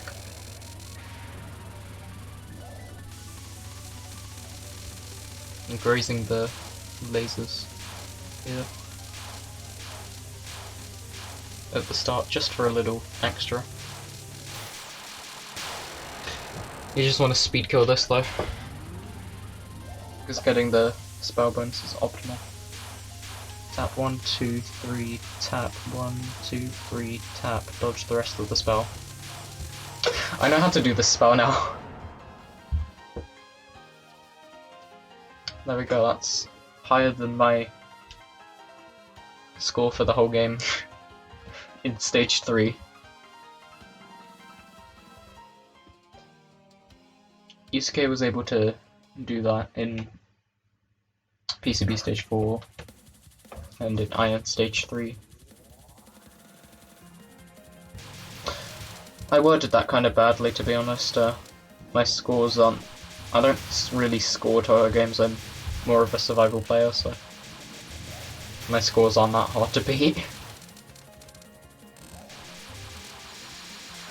So obviously he'd be able to do that, but... I'm just using it as a way to emphasize how good of a player he is.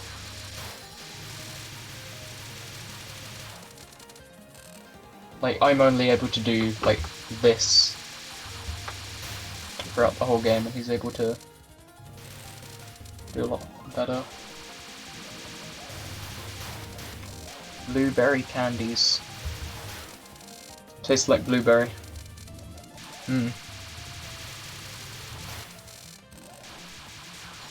Tasty. Imagine if law scoring went well.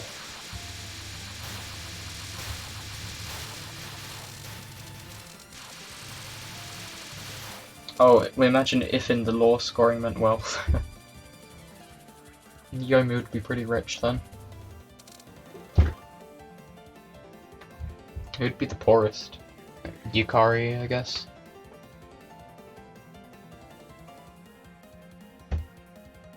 That means Reimu didn't give a shit about scoring.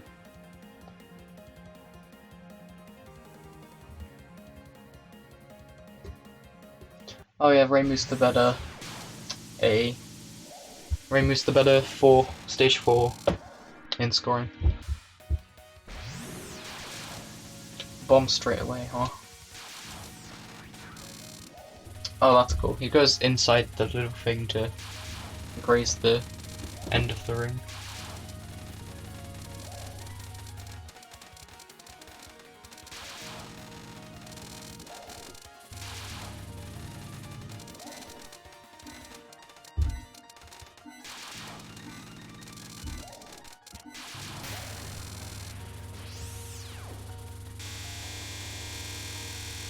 This is a neat super grace. You can spin around the amulets here as they're spawning to get a fuck ton of time orbs, and then retreat to the bottom when she starts firing the aim stuff.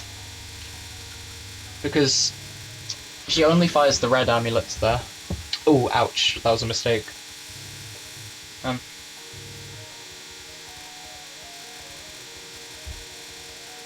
She only fires the red amulets at the start, but after a while, maybe it wasn't a mistake.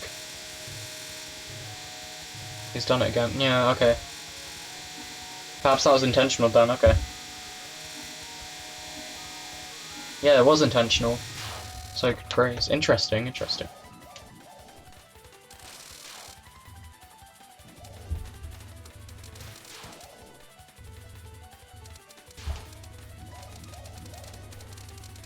I thought he would have wanted the spell bonus.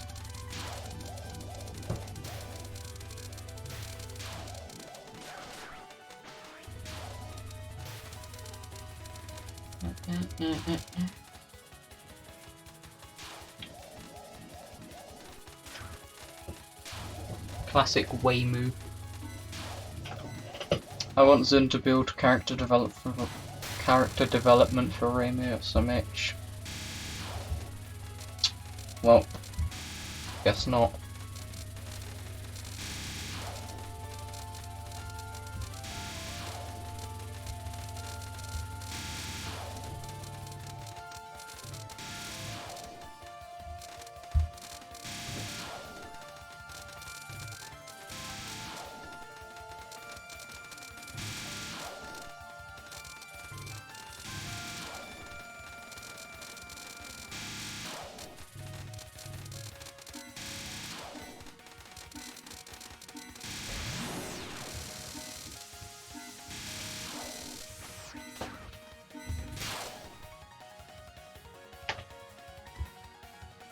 So Reimu runs away halfway through the fight, which means you've got boss music playing in a stage section, which is funny.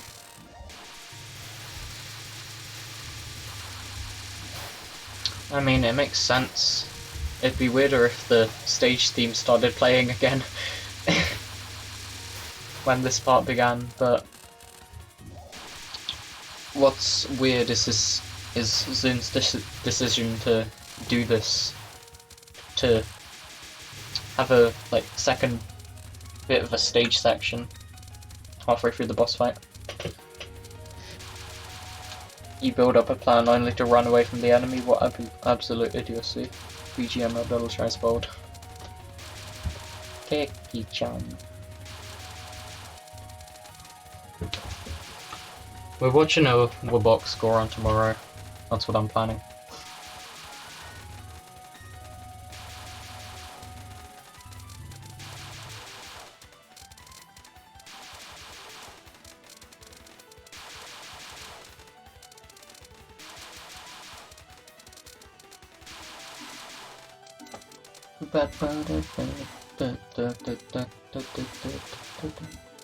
Kiki-chan, aka Producer-chan.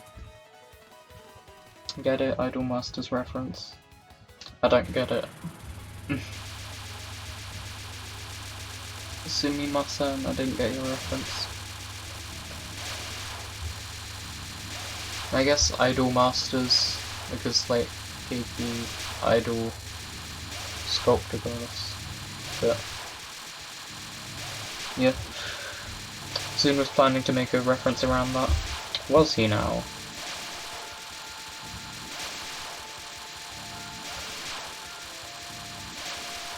This spell's really cool. In scoring.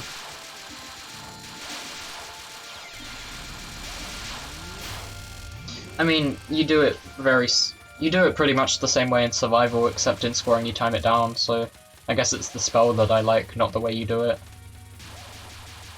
But yeah, I'm a fan of that one.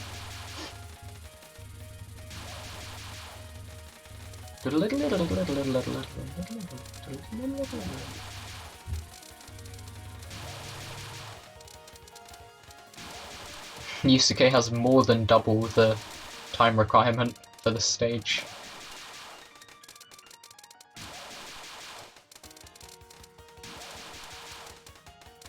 There's POVs nearing 1 billion.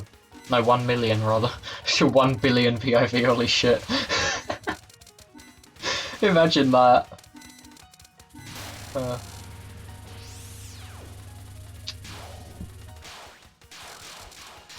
Setting that in a... Oh god.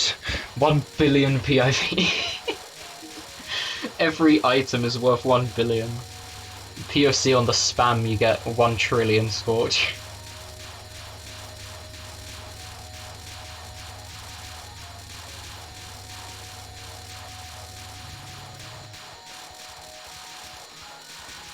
More like 100 billion. That'd be funny. Imagine if there was a way to set that. POV caps out at 500k in the newer games. As far as I know, it can keep going, like... It can keep going indefinitely in PCB and probably IM too. Moth, it caps out at 999990. Oh, that's weird. Okay, so... I mentioned in Yu Yuko's fight about the, like, defense mechanism thingy with the bullets. Now, if you get really close to Reimu, she fires, like, a wall of amulets, so... that's another example of it.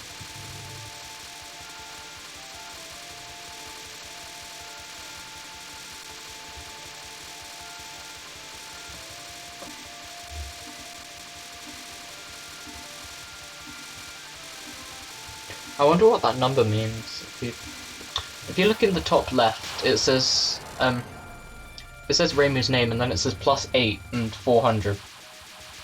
What 400 of what? What does that number mean? I'm not sure. This is Fantasy Seal.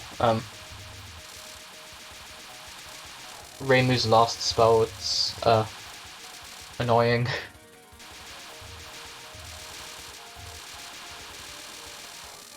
Oh, I like that juicy time orbs. Oh, hell yeah, look at that. No.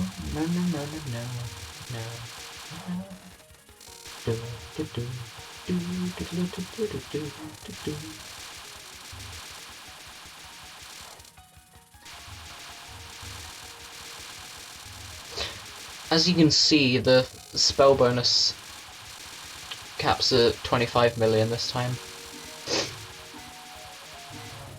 So the highest spell bonus you can get keeps getting raised as you progress through the game. Makes sense. The number under the boss name is about the familiars present on screen. Interesting! Oh! I see, so...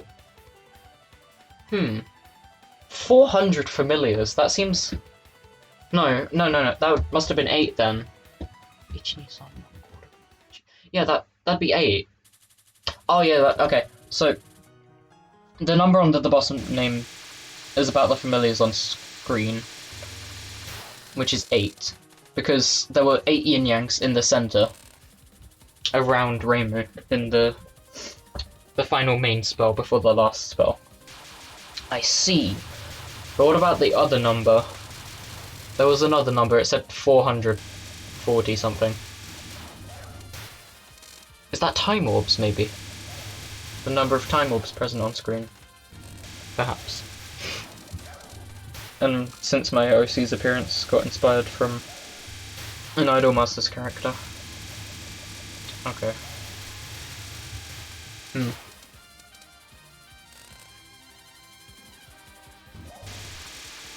You want a POC here, right? Maybe. Yeah.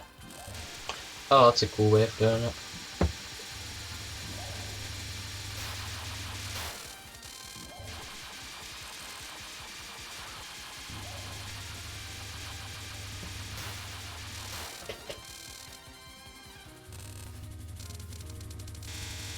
Gotta check. I'm planning to make that OC and Keiki get along somehow. Are you making a Wabok patch?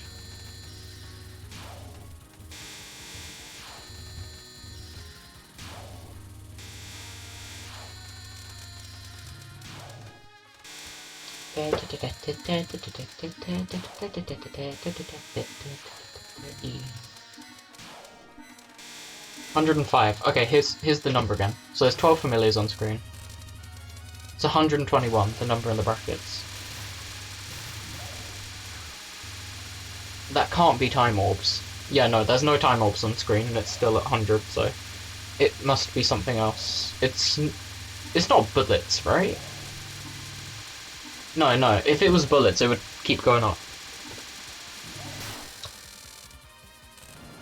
As the thing spawned from her, but I wonder what that is.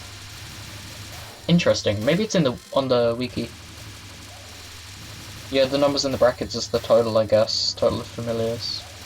I see. So across the whole stage, or whole game.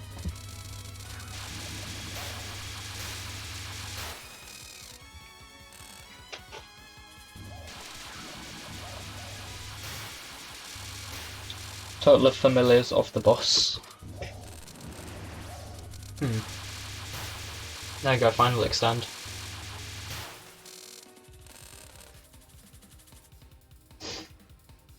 Okay.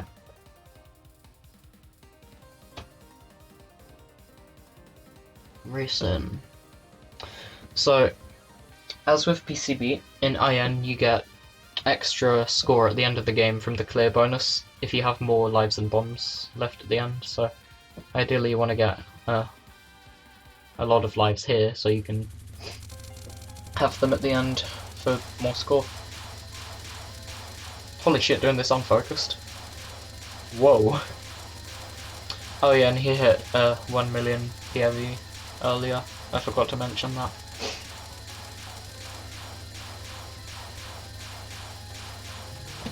Wow, doing the first part of that unfocused just so he could get more.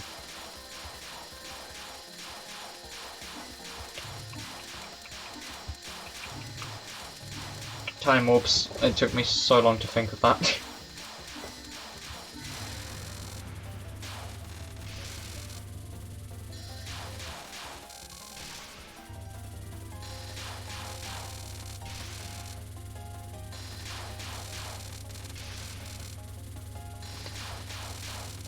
Anyway, there's a thing in the middle of the screen here. Yeah, you can sit in a tiny little gap there and follow it down as it goes down. For obviously grazing time.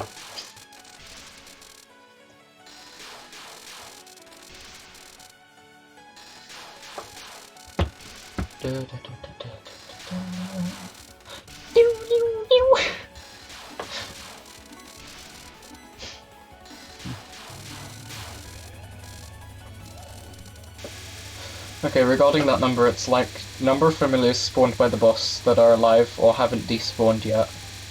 Total of familiars spawned by the boss.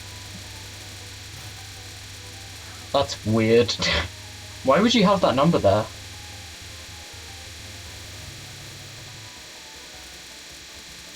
What's the point of that? What's the fucking point in that? That are alive or haven't despawned yet. So, okay.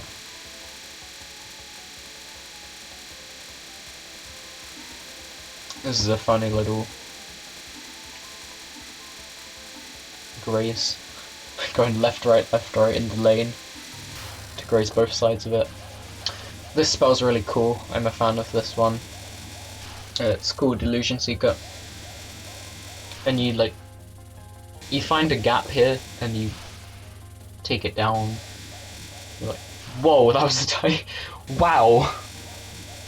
That was a very tight gap. As you can see, they're not always clear. It's not always clear where to go.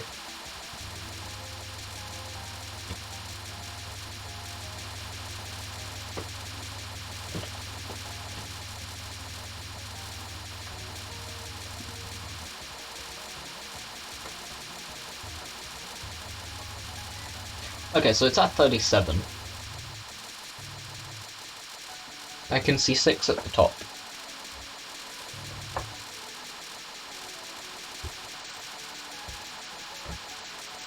But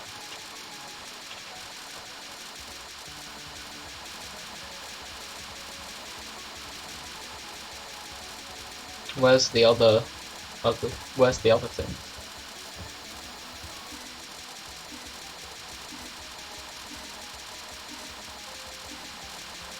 Wait, doesn't try to graze it? The spell card, he didn't try timing it down.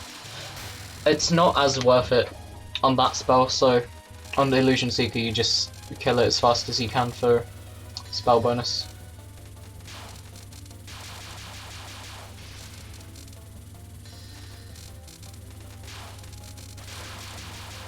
Yes.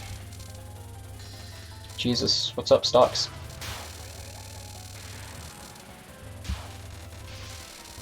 This is the Imperishable Knight world record for Scarlet Team.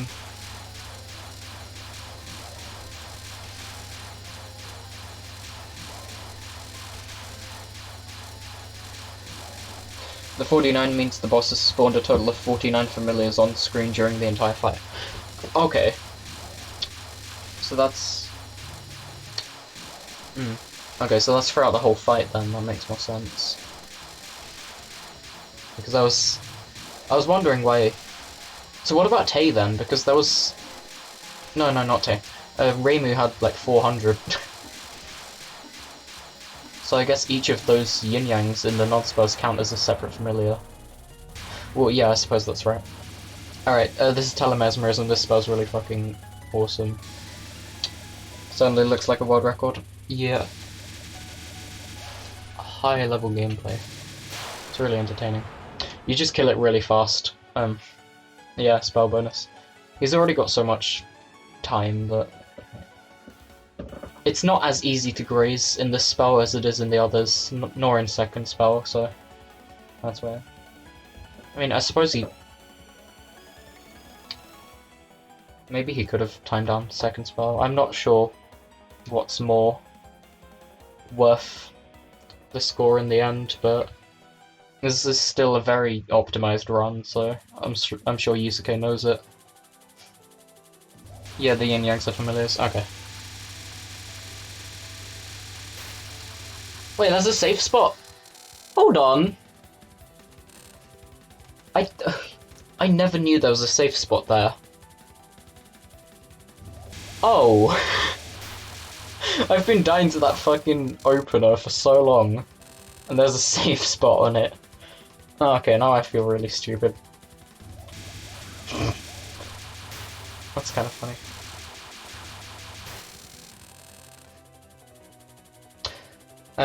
Yeah, every POC in this stage is going to be worth a lot, because if you look at his graze and his PIV, yeah, Well, it's more the PIV, because each blue item is worth 1.2 million. So yeah. Why does the score keep going up while nothing's going on? You get score by shooting. I don't know. So, there's kind of a, like, little delay, I'd assume. So the score keeps tallying up, like, from the previous cancel, even after the cancel's already happened, like, a few seconds prior. Shooting at nothing. Oh! I guess not really. The explanation I just said was, probably more correct than the first thing I said. Oh, that's cool. Look at that. Following the thing outwards. Okay, you'll see it here. For the score keeps going up while nothing's going on. After this cancel,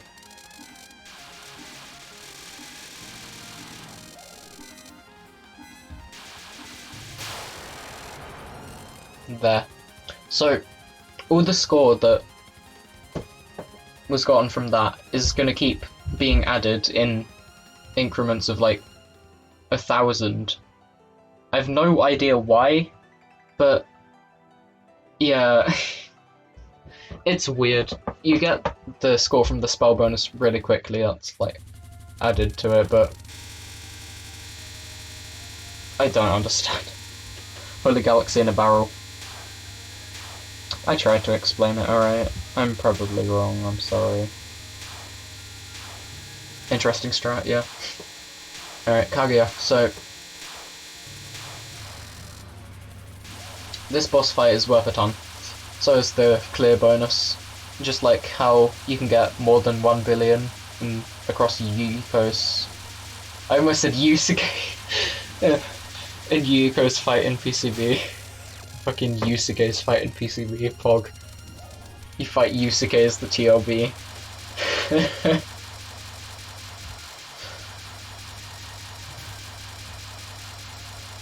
Gotta love big numbers, yeah. If you like big numbers, you're gonna love Wabort. And Sithis.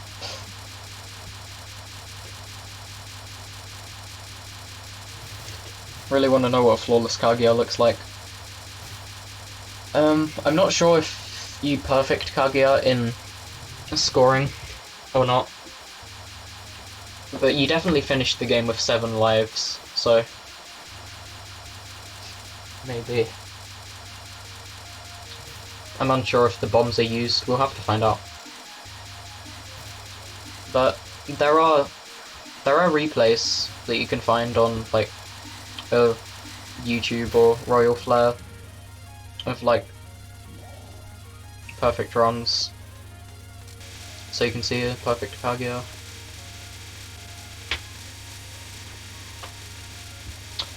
Also, these lasers work. Wow, that was tight. Holy shit.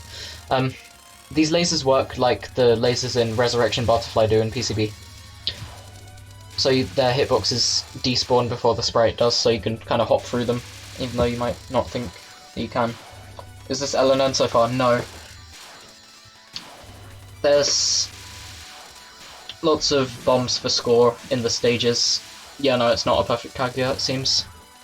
But there's lots of bombs for score in the stages and a couple on the bosses, so it's more optimal than perfecting everything. You'd get about 3 billion in an LNN on average, just because of spell bonuses plus clear bonus plus bonus for playing on Lunatic.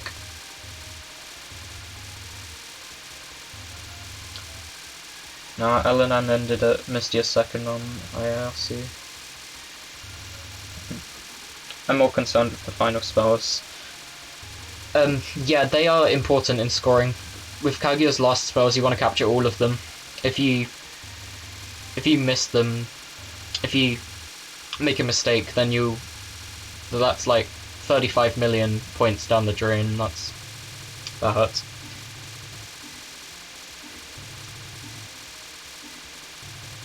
The max value of Kaguya's spells are like 30 million, as you can see.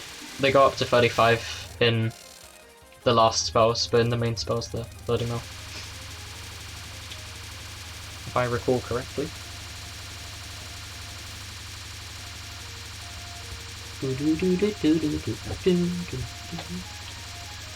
I won't sing.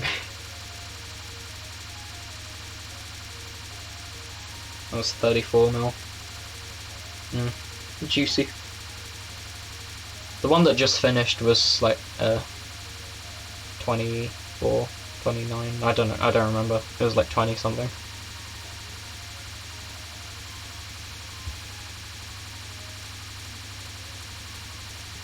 But the max they can get up to in the main part of the fight is 30 mil. Because if you graze to push it past that, you just can't. It caps out. 170 familiars spawned total. You grazed this right until 0 seconds and then finished off at the end. Oh, that was cool. He rushed up to graze the little ring of bullets that Kaguya fired upwards on the first wave. 2 death bombs. I don't know if that's intentional or not. Life Spring Infinity seems like a pretty difficult spell, so yeah. I've never learnt Kaguya's fight. I don't know how to do it. Nice escape. Horajul can be routed. Yeah, he's used to his bombs now. So you can... yeah, you can sit in the middle there for more grace. He's used all his bombs now, so if he dies, then... oof. Because you'd want a lot of lives at the end for the clear bonus, but you don't want to... 7 lives is still fine. If you have 8, then you'll get a little bit more, but you can't do as many of the other strats in the other parts of the game. As you can see, he's going really close to these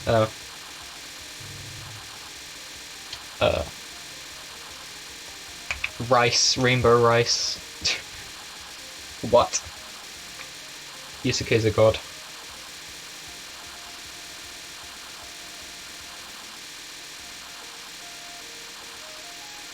Yeah, if you look at the spell bonus, it's just locked at 30 million because he's grazing so much.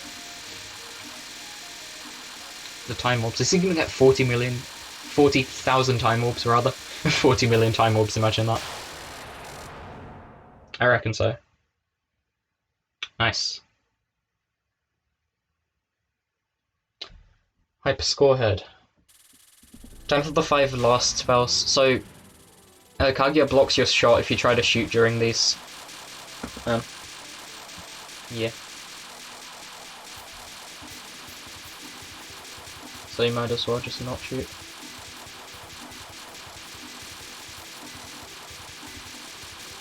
He doesn't even go to the bottom of the screen there, he goes up and then...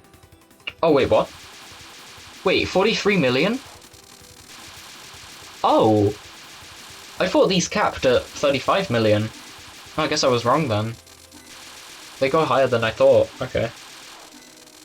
So how high can these spell bonuses get? Probably... like as high as you can get them. There's a really tiny safe spot right on top of Kaguya in the second last spell. Yusuke didn't use it because it's not worth it. You get the sprite of the bullets spawn, but the hitbox doesn't, and also the graze box doesn't, which means that yeah, it's not worth it. Because if you can't graze, then what's the point? This one you can graze though. So he uses this. And that looks really goddamn cool. To pull off. It's still going. 91 mil, what the fuck? Oh shit. I have a theory regarding what blocks your shots. Maybe there's an invisible enemy near your position with a hurt box who doesn't take any damage or doesn't get hurt. Oh, potentially. Pretty sure they're uncapped. Yeah, maybe. Looks like it.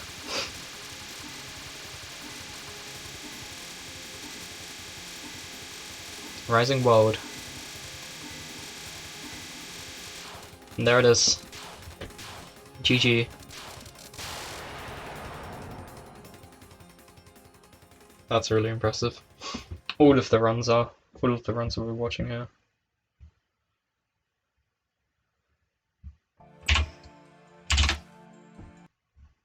Alright, next up is Moth. So, for Moth, we've got the Lunatic Reimu B world record by Nanashi, or Nanamaru.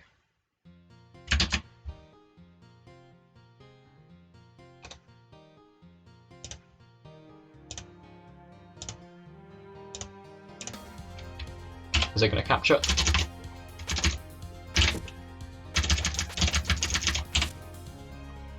Yeah, there it is. Alright.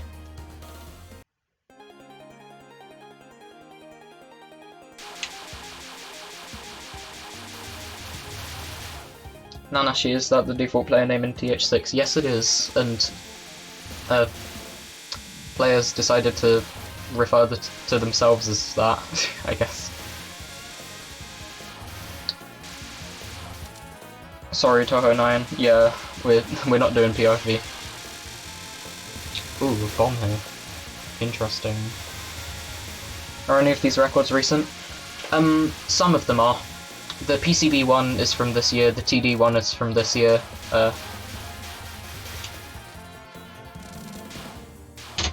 I can actually find out. I'm interested, so I want to find out.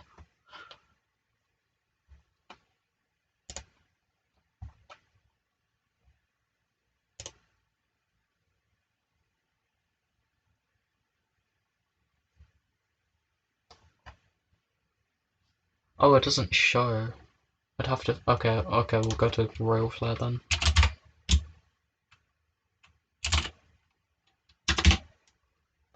Nanashi basically means anonymous. Oh, interesting. I see. Let's order by score.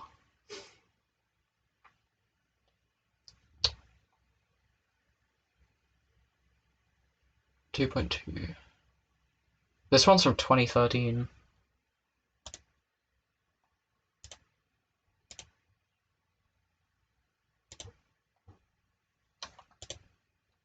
Yeah, I wanted to...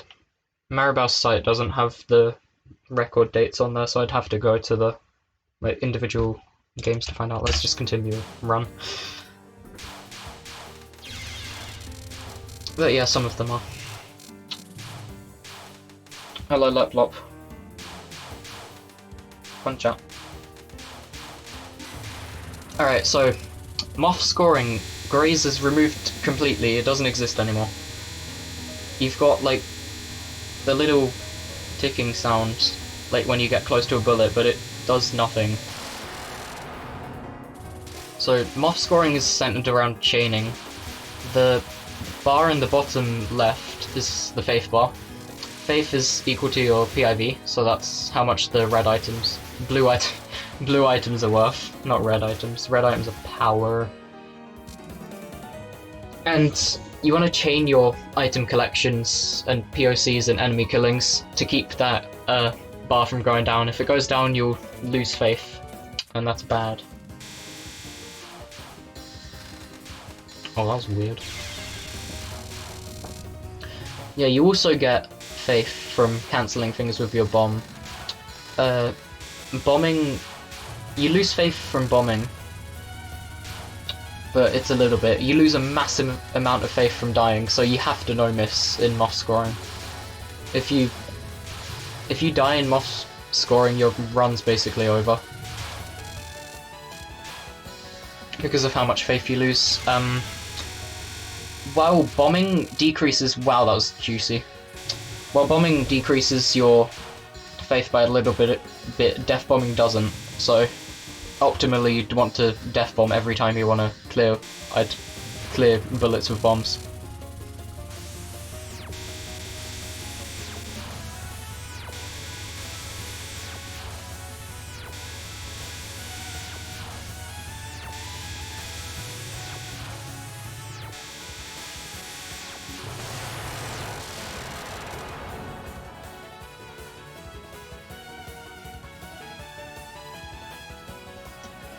TFW Graze is worth nothing, but there are aimed bullets everywhere. Yeah. I suppose that's kind of funny.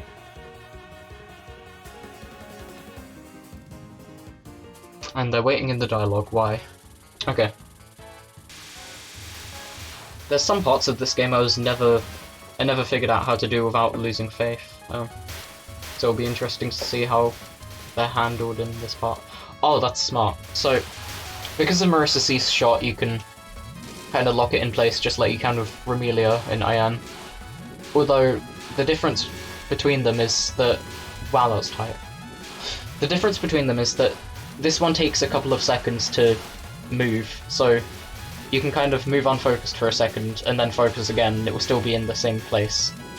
But in Ian Romelia's case, as soon as you unfocus, the shot moves back to where you are, so...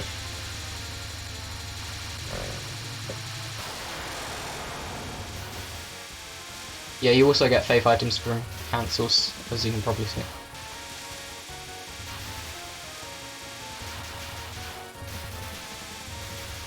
Holy shit, 400k already.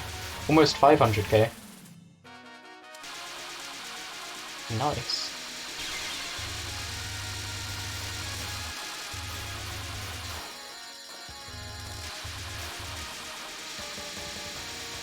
That delay can either be good or annoying, especially if you're not used to it, but yeah, the bombs can't bring you faith items during spells. Yeah. Correct. I should have mentioned that. You get extends from score, that's another thing to mention, at 20 mil, 40 mil, 80 mil, and 150 mil.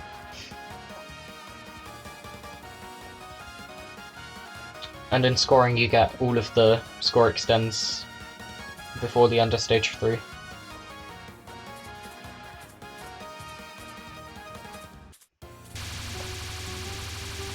Hina. Kudu, kudu, kudu. So Marisa C's the strongest shot in Moth. She kills Virtue of Wind God the quickest, which is really useful. 'Cause that's probably the hardest spell in the game. Some people say PWG is harder, but yeah.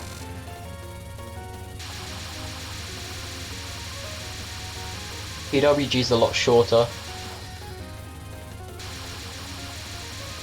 It's a forced timeout as well. I wish someone could mod for the score extents to be displayed like in Hissy Fissy.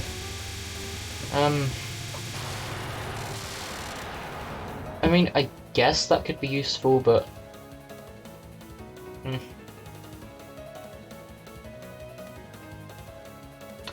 Oh, I see who was waiting for the spell kill to cancel plenty bullets. Yeah.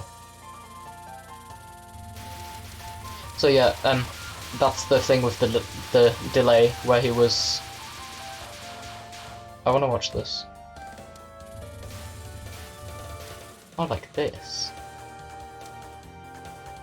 That's so cool. That's close. I never would have thought of that. It's awesome. What was I saying? I forgot.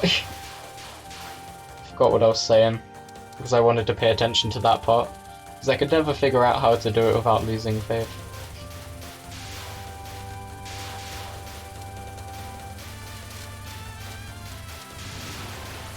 There we go, that's the last score extend. There's 2 more extends to get from Nitori mid-boss and Sanae mid-boss in stages 3 and 5.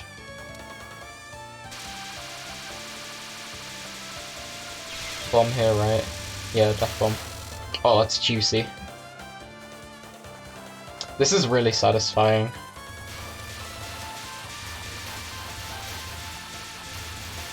This might be my favourite one so far. Although PCB gives it competition in my eyes. Alright, so Hydro Camo is weird. This spell becomes really weird on Lunatic. It's really easy on every other difficulty. Because the bullets kind of curve. Yeah. I don't like it.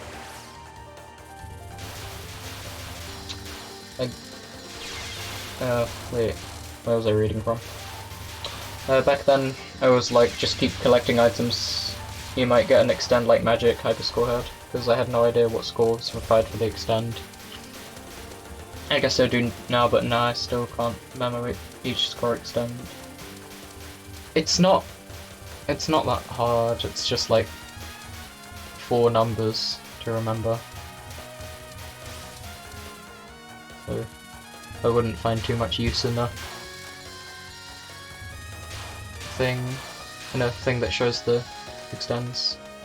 I mean, in Sithis it's useful because there's way more, but in Moth there's only 4 score extends. USD there's like 4, but in Sithis there's, I don't know how many, but there's a lot more, I'll tell you that. On hard it's spooky, but it's not that bad. Like, hard mode's definitely faster than Lunatic for Hydro Camo. This is my favourite non-spell in the game, by the way, I want to point that out. I had to say it while it was still going.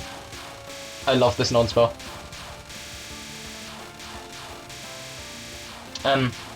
Yeah, so Hydro Camo on hard mode is faster than Lunatic, but less dense. It's still pretty readable, like doable. So do we get to hear Nitori's chorus? Perhaps. Yeah, the bullet lanes seem to curve because of her movement during the mid-spell. And Junko gaps.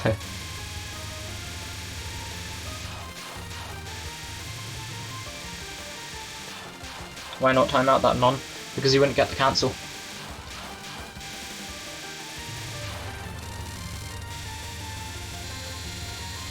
Or would you? I don't know. It just doesn't seem useful to time it out, but wow, look at that Faith. 900 and... Max Faith. Nearly. He's gonna get it.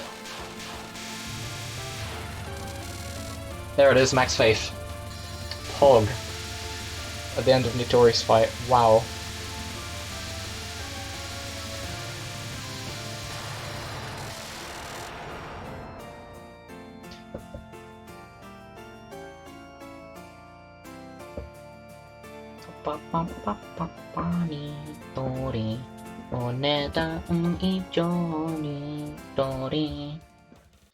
You time it down to wait for her to be central to get max bullets on screen for the cancel.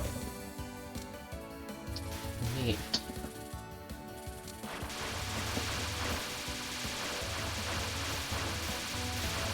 Oh yeah, death bombs are more relevant than just bombs because you avoid faith penalty. Yup.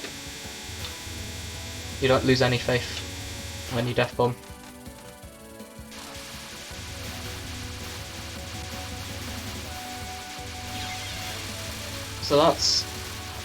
So that's another thing that makes Moth scoring really difficult, because not only do you have to no miss, but you gotta death bomb. Pretty much every bomb, every place you would bomb.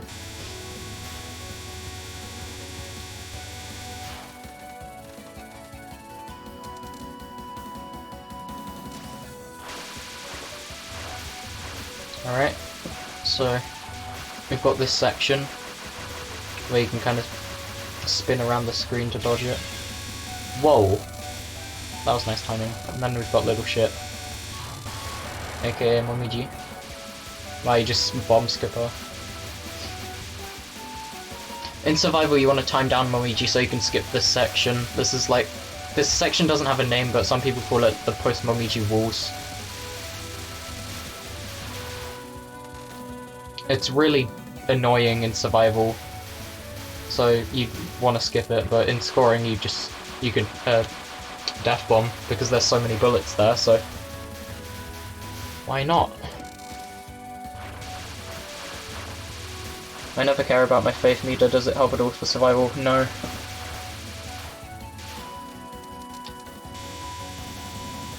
Having high faith doesn't give you any survival benefits. All it means is you can get the score extends a little earlier in the game, but yeah.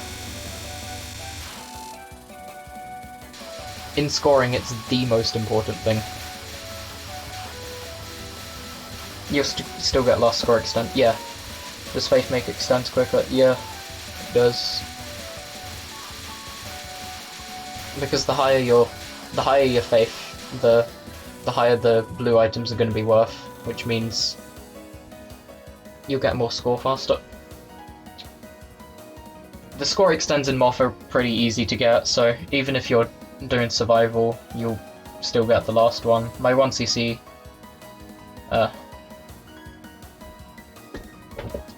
my 1cc got like 200 mil. And it was still fine.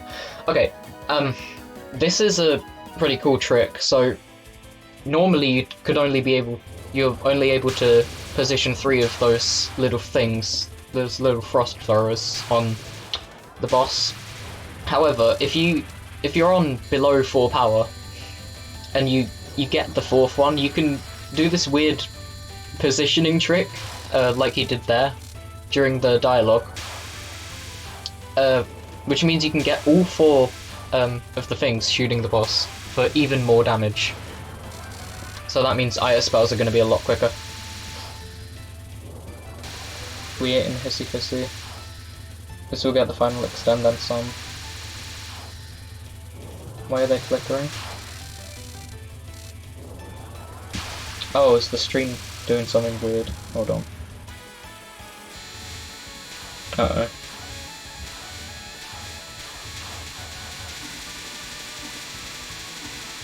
Alright, this is Peerless Wind God. This is a really difficult spell. But he captured it. This is a really good player. Oh yeah, another thing I forgot to mention, if you look at the spell bonuses, they're really high. That's because of the faith. The higher faith you have, the higher spell bonuses will start at. Although, unlike PCB and IN, you can't increase the spell bonus. It will only go down, so if you want a high spell bonus, you just have to speed kill the spell. Stream's fine, but needs higher bitrate. Okay. I'll keep that in mind for next time.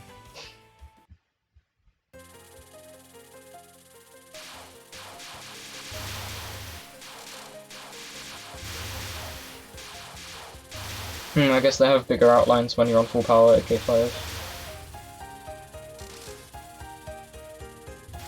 What do you mean has bigger outlines?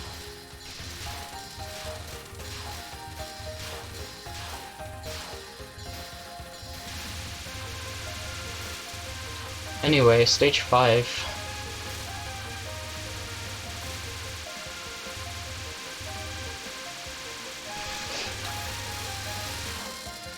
This is gonna be a kind of cash-in stage, because now that you're at max faith, you can just get all of these blue items that the berries are dropping to just increase your score now.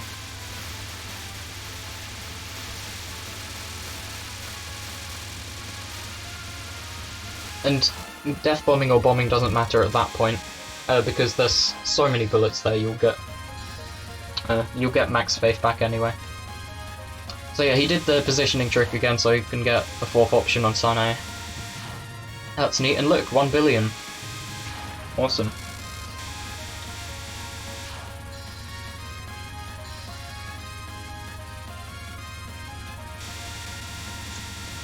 In general, in modern games, when you get to full power, your options kind of get half transparent big outline. Ah, okay. Faith is for the world record people. Yup.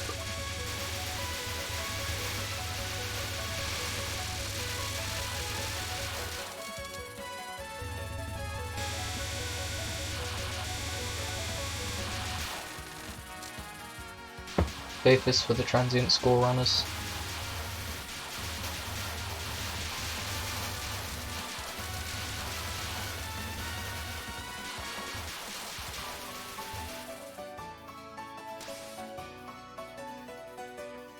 Oh, that's nice.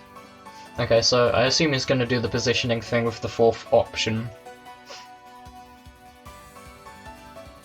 Oh yeah, they're called options. That's what I should call them. I forgot what they were called earlier, so I just called them things. Something.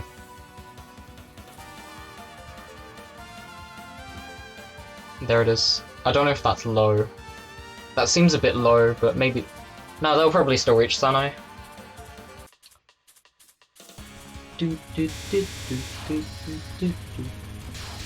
Pixel perfect. They're hack errors in this instance. Oh, okay.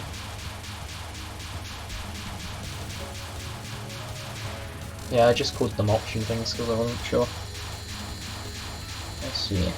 In Hissy Fissy, caring about releases can make you get extends you wouldn't get if you didn't release. Yeah, you're probably... If you're doing survival in Sifus, you're not going to get all the score extents, because the last one's at like 1 billion. And especially in no release, because if you're playing Sifus without releases, you're not cancelling bullets over releases, which means your POV is going to stay at 10,000, and you're going to get like no score.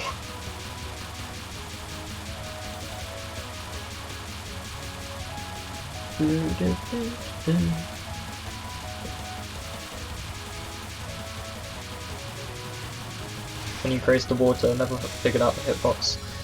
It's a little smaller than it looks, but grazing it is useless because it's moth.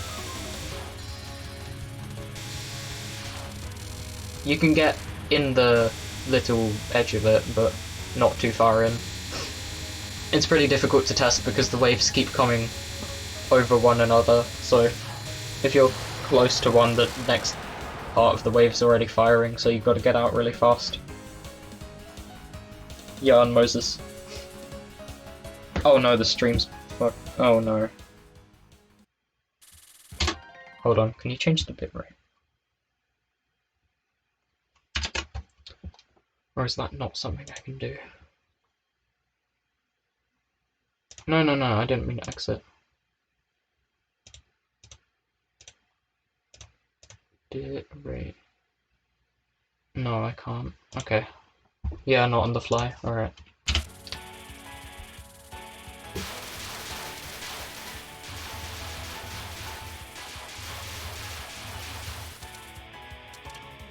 Right, stage 6. So Marissa C's really good at handling this section because she can do this. And then nothing fires.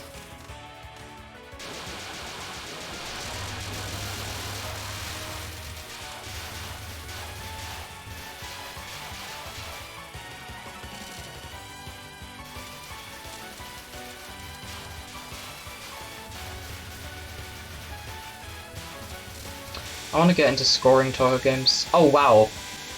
Oh, that's really clean. Wow, okay, so...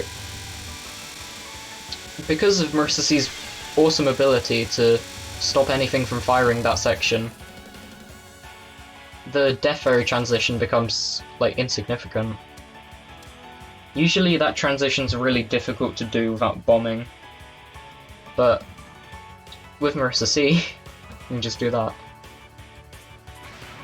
That's cool. Oh, this side lasers, it would be hard. Yeah, on Moses. The gap between 150 and 250 mil extends in Hissy Fissy is quite big.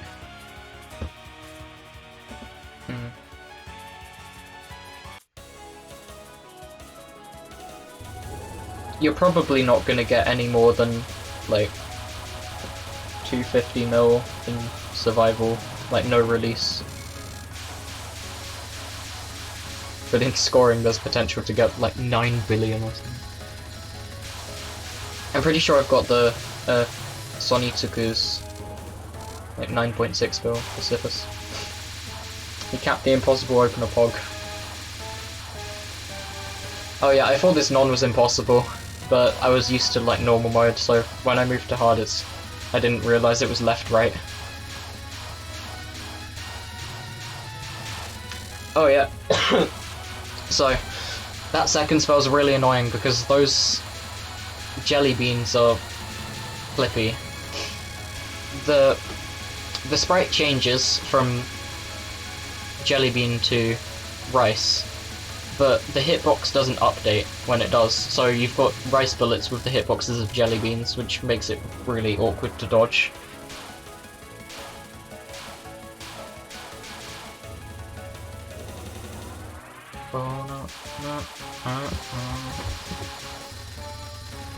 Hanako's theme's great. Yeah, that's just a merely retextured bullet. Yep. Pretty much. Same with this spell. This spell has that problem too, and as you can see, wow, Kanako's dying really fast. Because you've got 4 Hekeros on the boss. So you can do a lot better damage. Alright, so yeah, those rice bullets and the arrowheads have hitboxes of fireballs, so that's another annoying thing. Right, Virtue of Wind God. Look at that cap rate. 1 out of 100, exactly. Although it shows us 99. That's my cap rate, because, yeah, my things transfer over to user replays. Nice. Mercy kills the spell the fast, so that's a really nice bonus. And because Nanashi has max lives and max faith, they get a huge clear bonus. Oh, do we not get to see it? Okay, well, looks like we didn't get to see the score being added, but yeah. 1.7 bill to 2.2 bill, so you can work that out if you want. That's Moth. I wish Kanako's theme had a longer loop. For God's theme in Toa, that's kind of short for a loop. Yeah, I suppose so. It's a nice song. Compared to Eri, Nokino, and Keiki. You just use the Keiki face emote whenever you want to talk about her. Anyway, my sounds are off. Alright. Now it's time for my favourite game. That face is too epic, dude. Yeah, I don't blame you. I agree, it's an epic face. Okay. Is that capturing? No. Oh god, okay. Why? Hina. Oh, here it is. No, that's not it. There. Oh, it's capturing good. Good.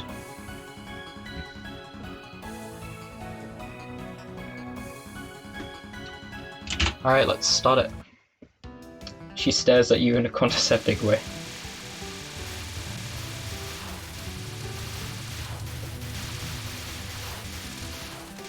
Hina's a great character.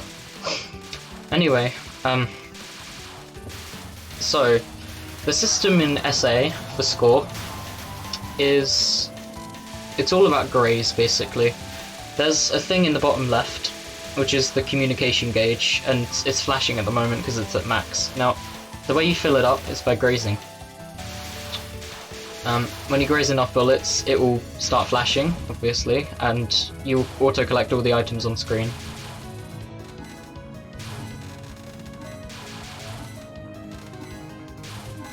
Yeah, so you've got PIV there as the number, which doesn't increase too much, but it increases a little bit with grace.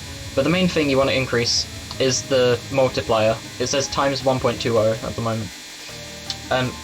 You want to get that really high, basically, because that's how you're going to get with the PIV.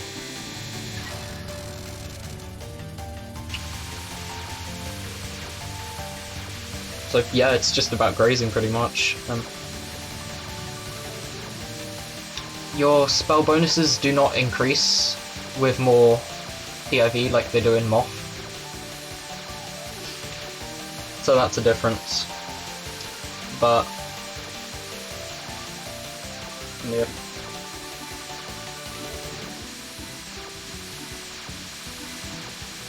I forgot to introduce the I forgot to introduce the run. This is the SA Lunatic Raimue World Record by IOR.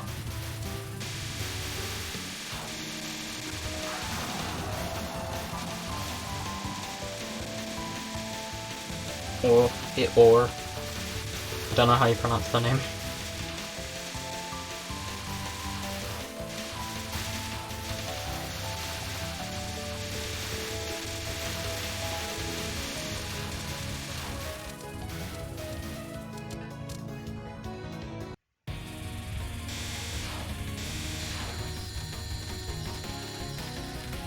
Okay, so whispered something, Hina face. Okay, so Yamame's opener is pretty problematic if she moves down. If she moves down, the whole pattern like shifts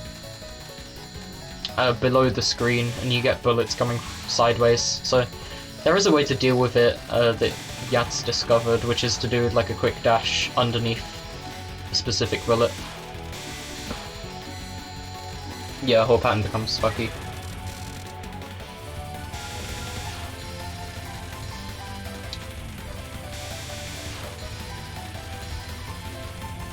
So yeah, they're going up right to the, almost near the spawn point of these to get as much graze as you can without bombing or dying. Now, Raimue is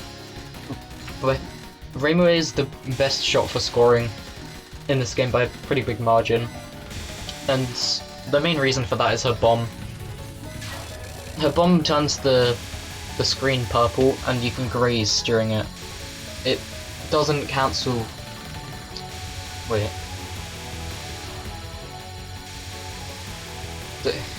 Well, it cancels bullets, but you can graze a lot during it. You can sit on the spawn point that bullets are coming from and graze them during your bomb, and that's worth a ton. So that's what makes Raimue better. There is a little safe spot in the middle of the red waves. You don't do it on Lunatic though, it seems. Oh yes you do. Or you bomb, rather. There's a little thing you can get yourself into for the red waves, and then you bomb when the bullets come back in to graze them, but that seems like it's only done on normal mode. So on Lunatic you let it spin around. What's the rate of POV raise when you graze? That depends on how many bullets you graze. You can see it in the multiplier in the bottom left, where it says times and then the number. The multiplier goes up by 0.01 for every few bullets you graze. I'm not sure of the actual number though.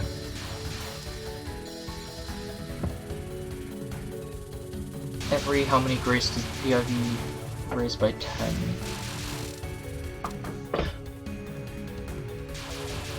The POV itself raises by 10. It seems.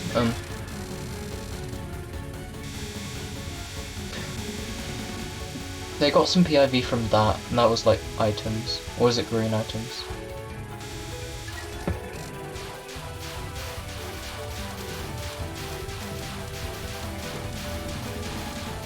Oh, it's the green, green items. So the green star items give you 100 PIV. That's it. Oh, the green items raise it. Yeah. And only them. Yeah. That's it. Figured it out. The green items raise your PIV by 100 for each one collected, and grazing increases your multiplier by 0.1 for every few bullets grazed. Depending on the size of the item. Yeah, because you got the big ones and the small ones.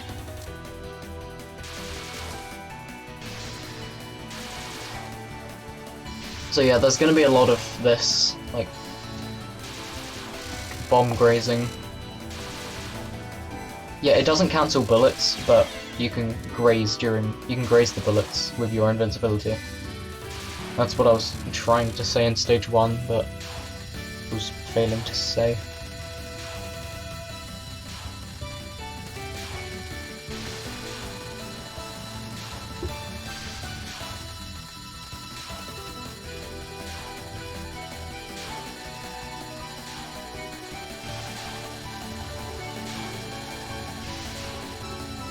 So, I'm pretty sure this is the game you can get the highest number of grays in. Like, you can get more grays in this game than any other two. Yeah, more grazing the spawn points of these. It's the core of scoring in this game.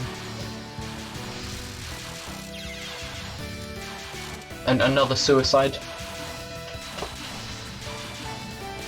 Just so that they can get as much from it as they can, because these rings are pretty dense, so there's a lot of bullets there. There's a neat little safe spot here, before the firing of these. The green bubbles are aimed at you, so you can just do a little dodge to escape them and still be in your safe spot.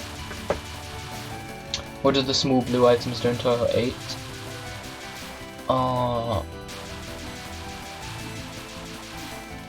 The small blue items in total 8.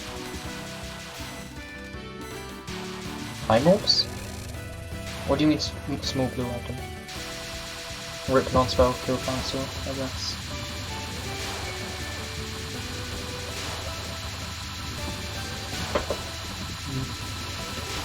I find it weird Zun didn't reuse the green star PIV items for his efficacy when he released at a high level. Instead it's some big PIV ball.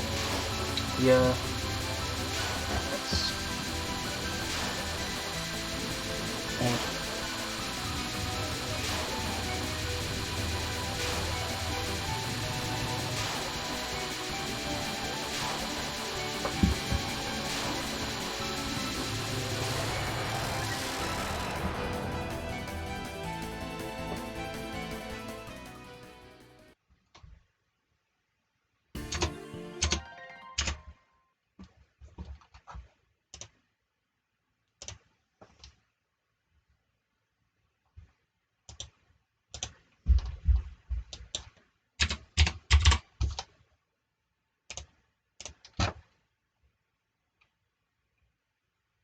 Okay.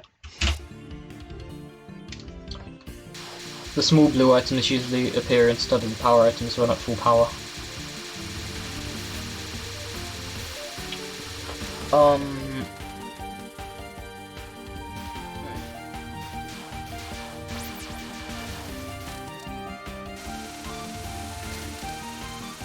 Oh, those. I thought they were just time orbs.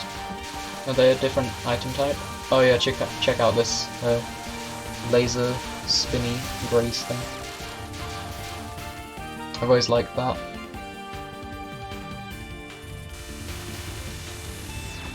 Yeah, the time orbs are purple. Yeah, I don't remember.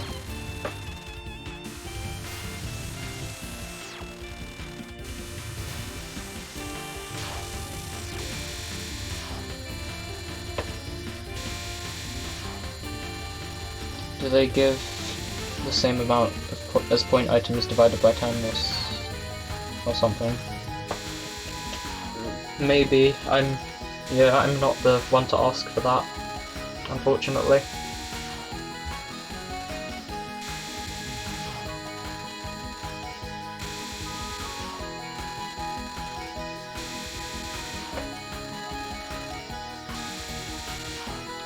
Yeah, rip cancel in the stage 2.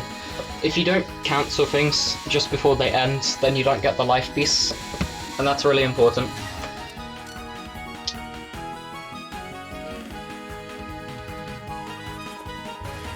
If you time things out, you don't get the life piece.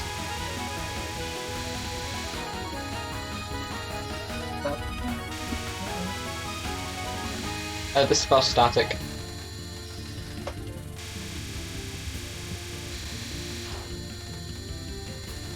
And therefore routable, but I only routed the first wave of this for my 1cc. I didn't actually bother learning how to do the second wave for some reason, so I always guerrilla'd it in my runs, which admittedly was a pretty bad idea, but I mean, hey, I still got the run in the end, so whatever. Wait, what? Whoa.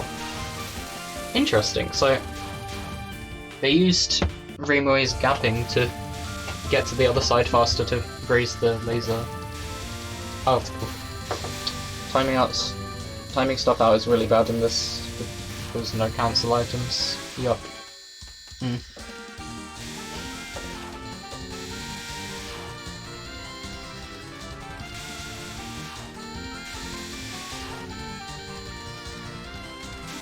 Look at that graze 50k in Yugi.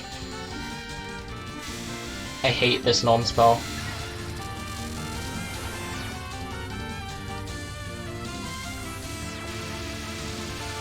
Oh yeah, I love the way score runners do this. So there's a little area where the hitboxes don't spawn, so it's kind of like a safe spot, except it moves, so it's not really. I mean, I guess you could call it a moving safe spot. But yeah, you can graze these as they spawn. Also, I didn't quite understand the description of Rimue's bomb in this game. Like my description, or the like something else. Well, Rimue's bomb,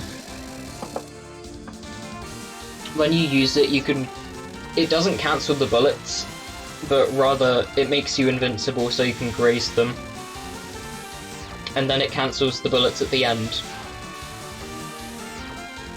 So you use it, screen turns purple, you can graze, and then bullets cancel at the end. All points except graze points are temporarily lost from the English patch. Okay. Oh yeah, and this non-spell has some nice graze spots. Yeah, if you time out that non, because I mean, you don't get the life piece, but if you shoot during that non-spell, then you won't get as much graze, so it's more optimal to pacifist and just do the safe spots, so you can graze the lasers more.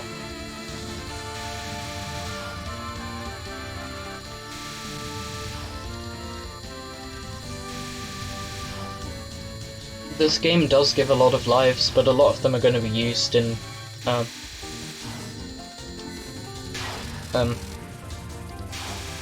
scoring strats or suicides and things, so you're actually in a lot of risk of getting a game over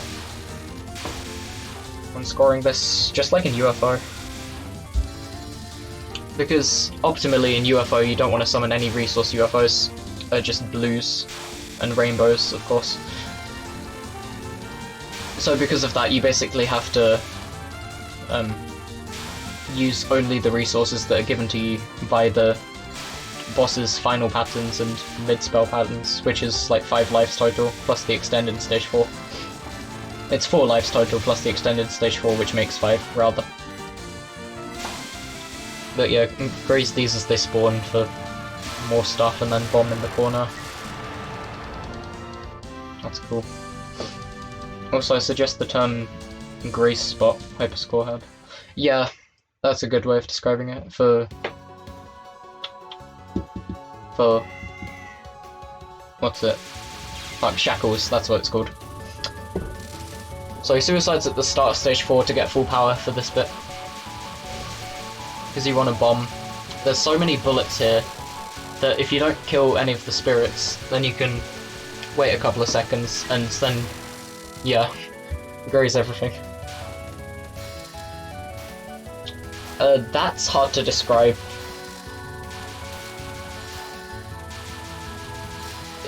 Yeah. These things kinda aim at you, so you can graze the bullet that they spawn from, which is neat. These laser bits are static, so you can memorize the height in which to like go through them and positioning.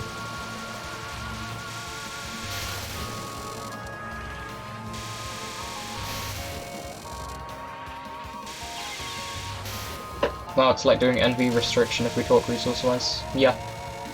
UFO. You have to no miss no bomb Byakuren UFO scoring, which is pretty brutal.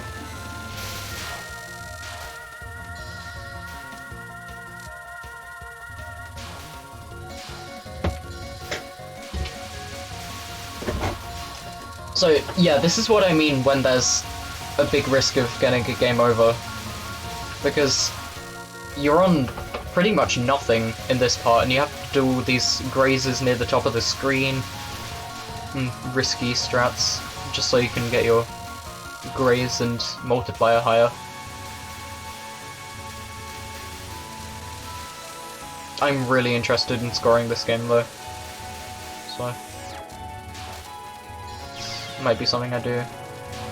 I want to move over to like scoring things rather than survival. As for what I do after UFO Lunatic 1cc. Stage theme's so good. Memorizing coordinates, whoa. Grazing powered up amulets, yeah, that's what I was trying to say in that part in stage 4. Scoring on Lunatic, yes. That's what I plan. It might be a bit difficult though, considering there's a big difference in skill of what you need to know for scoring than in 1cc.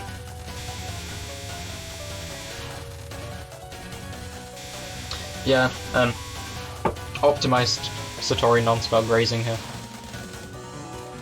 Getting right across the heart. Did you know you can get permanent grace from the suns in Hell's Tokamak? I found that fun back then on Easy. Yeah. Because the suns stay in one place and you can just keep grazing them. Milk them for graze. I tried to do a score run on hard mode. I mean, maybe I'll try hard scoring if Lunatic is too demanding for me, but I tried to do a hard score and it scored less than my Lunatic 1cc, so I obviously did something wrong. You can't really do scoring without a route, to be honest. I just tried to optimize my graze. I got 20k, I think, in the end. And yeah, as you can see, the multiplier's like 8.84 now. Wow. If you stay still until all of those lasers are aimed, then you can graze them all in this little gap.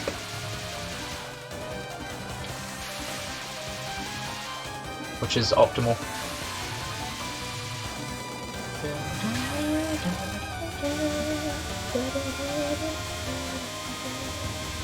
I don't really know if the Sun Graze is exclusive to that spell. Well, you can't graze the sun in Suck without bombing.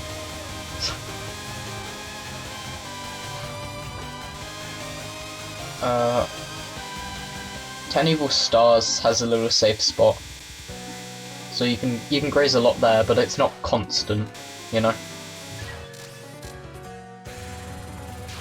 Right, Pediflare is... you can't really graze the suns in Pediflare. You can graze as you like go past them, but not sit there constantly because they're moving. In Tokamak they're still. Same in UNR, they're moving. And there's all that blue shit to worry about in UNR, so... yeah.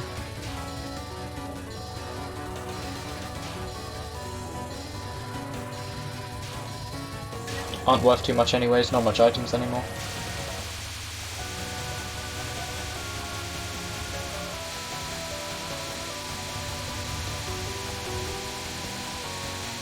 Holy shit, 25 readers.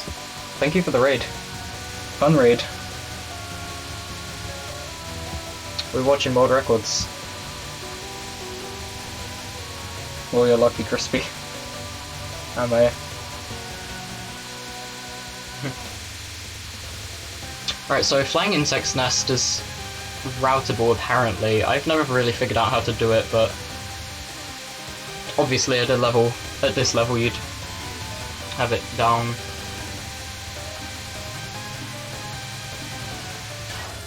Interesting. So Boap safe spot here. Yeah, obviously.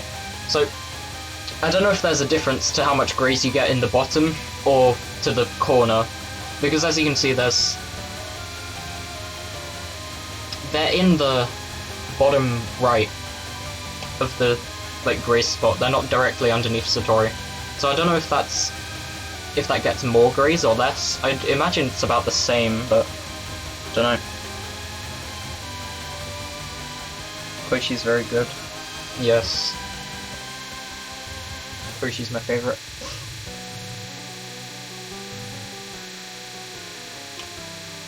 Okay, so that's really cool. You get Satori down to the tiniest bit of health bar, and then you wait until like 0 seconds, right? And then cancel the thing. Okay, so this kind of gives the idea. This spell's a good example of how much multiplier you get for the graze. If you just watch how much graze you're getting and how frequently the multiplier is ticking up by 0.01, then you'll...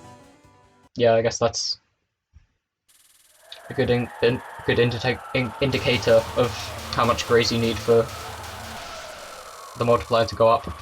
So you can, if you sit on top of these spirits, you can graze them during your bomb, and like every burst they fire, I suppose. Imagine being good enough to play this level.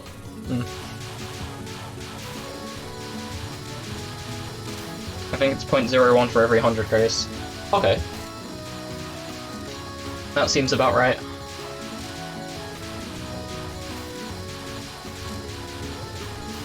I wouldn't know. So, another thing I'm not sure about is if the multiplier caps. Can you get the multiplier to 10, or does it just stop at 9.99?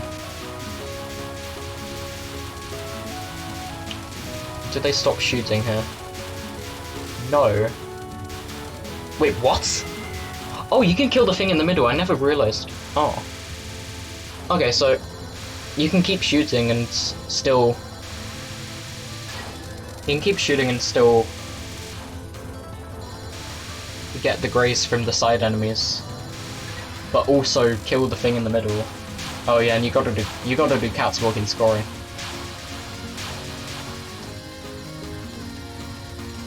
You probably want to capture it, right? I don't suppose bombing would be of much use here. The graze you get isn't as much. Yeah. Ravenway handles it very nicely.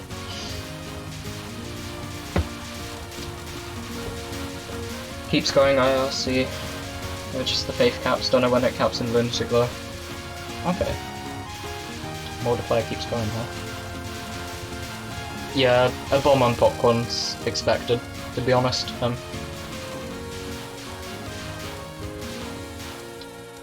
This is a difficult section.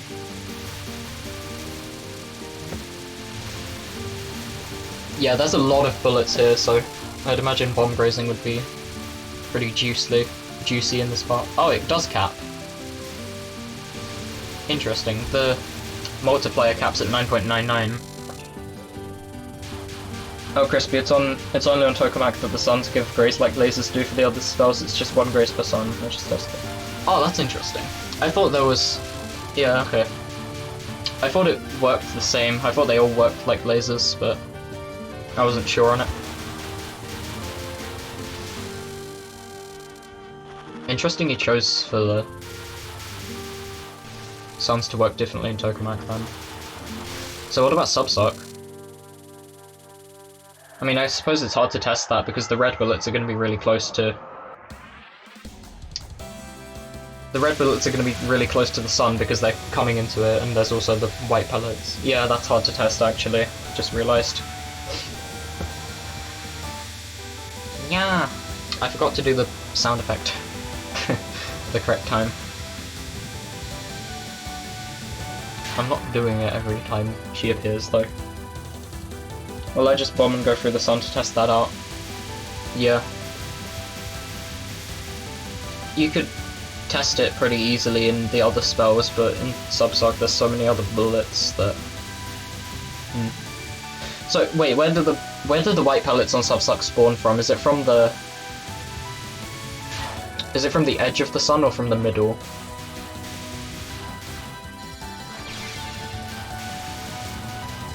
Oh, this is interesting.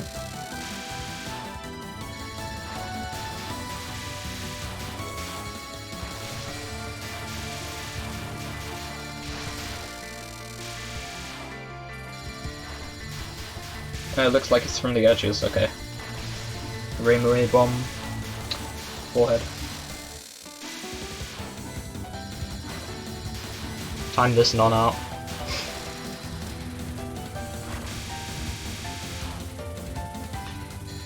I'd imagine you'd want to bomb in the middle here. Oh no, maybe not.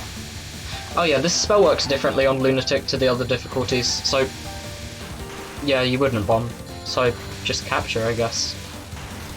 On easy, normal, and hard, you want to escape this spiral thing, but in Lunatic you want to stay inside it. Because if you go out of it, you kind of wall yourself. And you can graze the white thing in the middle anyway, so... 100k graze incoming, Pog.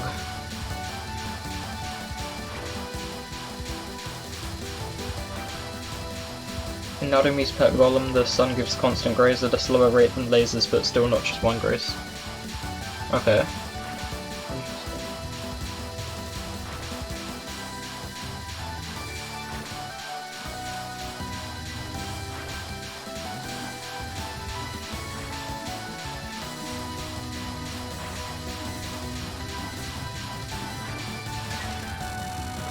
Alright, so I wonder what you do on Ghost Wheels. I've always found this spell pretty difficult. Maybe just capture it. Yeah, it seems pretty difficult to graze things here. So, you could bomb graze the bit in the middle, but maybe it's just worth it to capture rather than do anything else. Alright, Small Demon's Revival. I recently learned that Orin doesn't have a hitbox during this spell, so you can go right through her. As long as you don't touch the bit that's, like, the bullet's spawning from, because then a bullet will spawn near you. You can sit on top of it, though. If you sit on top of it, then you'll be safe. It's very particular how it works. Alright.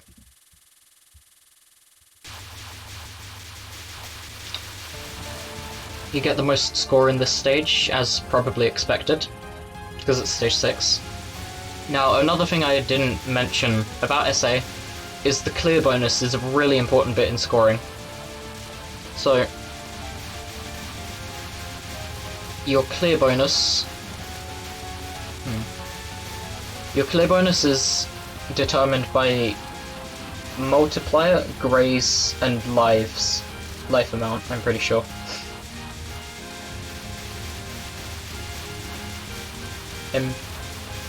I don't know for certain, but I believe it's those three.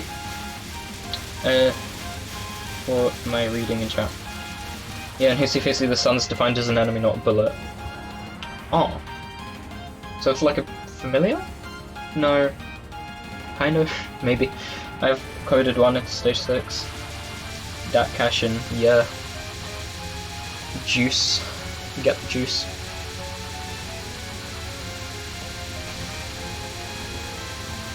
Because there's so many fireballs here, you can, yeah, graze them.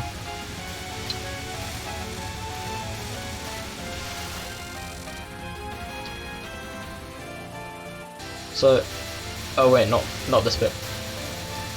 You've got to get through this bit first. Alright, this part. So, there's a little gap that these things will, yeah, just watch.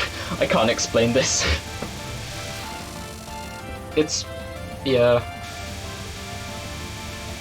You can do that, basically. It's just explained by watching it. I don't have to say anything. I should hope. Hypergrace spot. Yeah, kind of like a familiar or an enemy in Yang Orb spawned by Sagami. Okay. Let's see. Alright, Oku. So... Oh, you don't time down the nons. Okay. I thought you timed down the non-spells for Graze, but I guess not on Lunatic. Huh. I thought you'd bomb this spell, because if you look at that blue bullet spawn point, that looks like it's worth a ton of Grace, so... Maybe you'd want to capture things in Riku's Light, I guess. Oh. Did he reach the multiplier cap? Yeah. 9.99. There is a Grace cap, right? Maybe? I thought there was one at 89k, but I guess not, because we're past that point now. I remember there being something about a Grace cap, but I don't remember much of the details of that. Oh no, the stream's dying. No, please. Stream, please.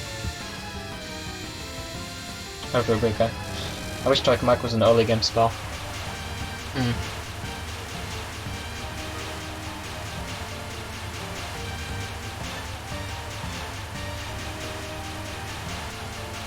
Not a spell that would appear when you're reaching a point where you don't need grazing.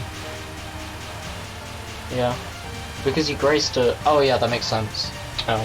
Because you graze to increase your multiplier, so... Oh! You don't need to graze when you hit the multiplier cap, I just realised I feel dumb now.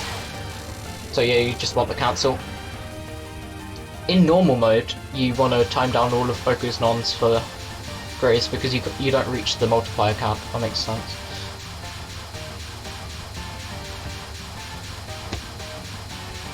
Wait, he's not wanting to reach the 100k cap for the lols? Yeah, why not?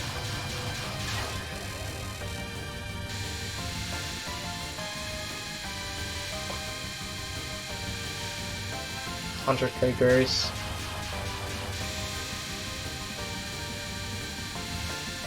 Yeah, you don't want to time anything out. Or die. Dying would suck. Oh, I see. So he's routed it so that he finishes the game with 5 lives. The very last life piece is an extend, so he can get 5 lives. Okay. Because you want lives,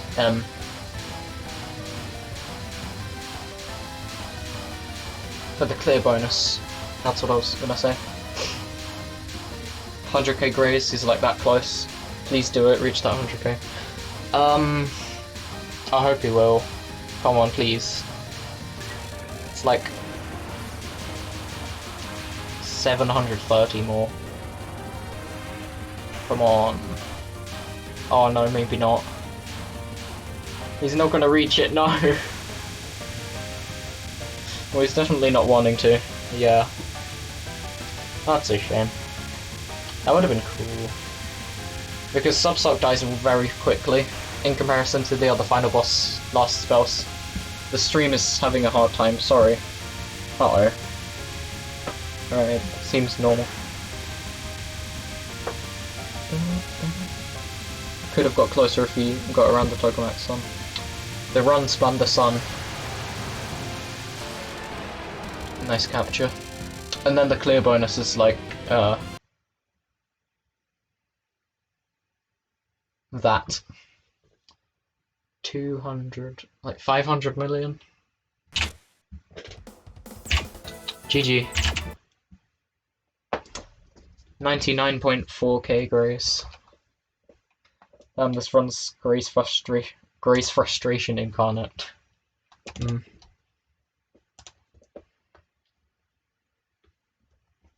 So close to 100k. The volume, this game's very quiet for some reason. We'll do that.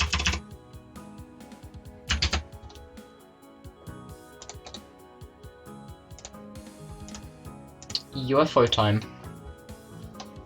I might end the stream after this run. I don't know. Probably. We'll watch like TD Tilburg tomorrow. Is it capturing? Yeah, it is. Alright. Here we go. UFO Lunatic Sun IB world record by KG.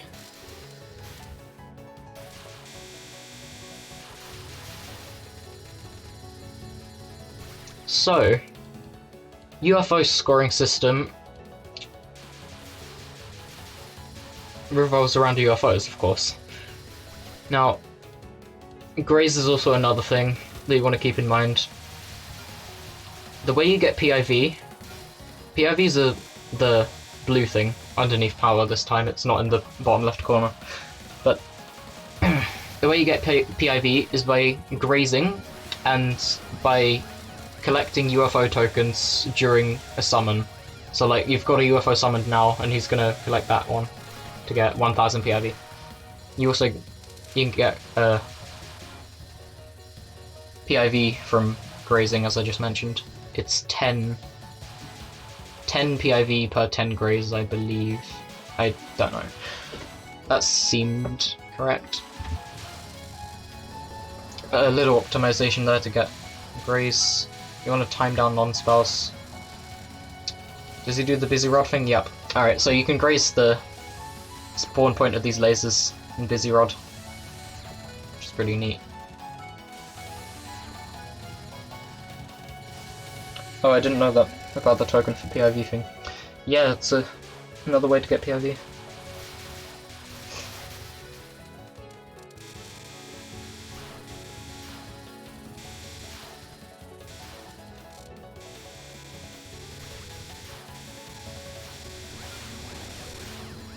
He's using it here. As I mentioned earlier, the optimal scoring routes don't get any resource UFOs. They only summon blues and rainbows because it's better, I guess. So, alright. So because of that, you've only got 5 lives throughout the whole game to work with, which means your survival needs to be really good in UFO if you want to score it, which means, yeah, UFO is a difficult game.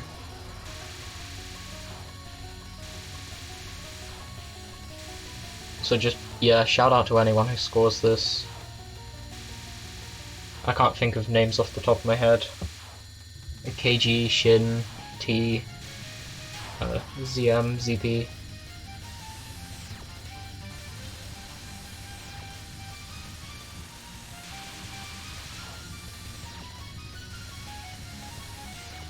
Also, the full power and big P items do give PIV when at full power. Oh, interesting. I didn't know that. You need 10 PIV items to get 10 PIV. Okay. But the big P gives more. Always was, always will be.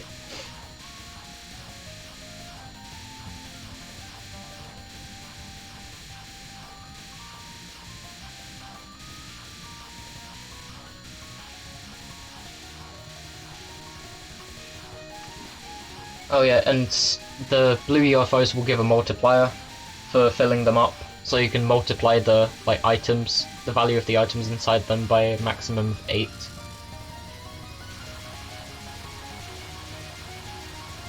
You'll see that later though, probably. I'm pretty sure he's only summoned rainbows in stage 1.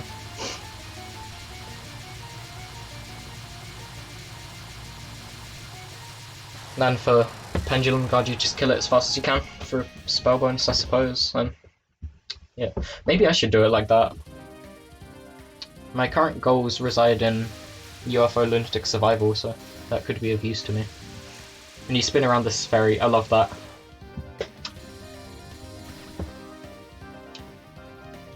I've always loved that little grace thing. Okay, so is it here? He's gonna bomb at some point. I'm not sure when it is. Here, right? Yeah. Alright, so he bombs here, seemingly out of nowhere, because there's a secret token off screen. There's an enemy that doesn't go on screen that has a UFO token. And if you bomb, you can actually kill it, and that will spawn the token on screen so you can grab it. It was the one that started off as a blue. It's color changing. It's gone now because he's collected it, but it came from the top right of the screen. Silly Zin, yeah. I don't know why that is. Did he just forget about the enemy? Or what? So, you can reach it with any character's bomb except Reimu A, because her bomb's too narrow. So maybe you can kill that hidden enemy with a shot, so IRC because of her range. Really? Oh, that's interesting. I didn't know that. I thought you had to bomb to get it. I wonder if Reimu B can reach it with a bomb. Or her homing shots.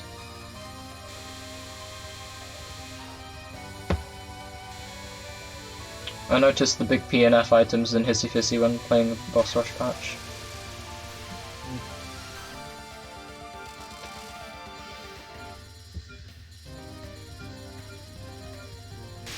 So he's going to weaken all of those yin-yangs, load them to the top, kill them all, grab a UFO, fill it up and grab all the tokens.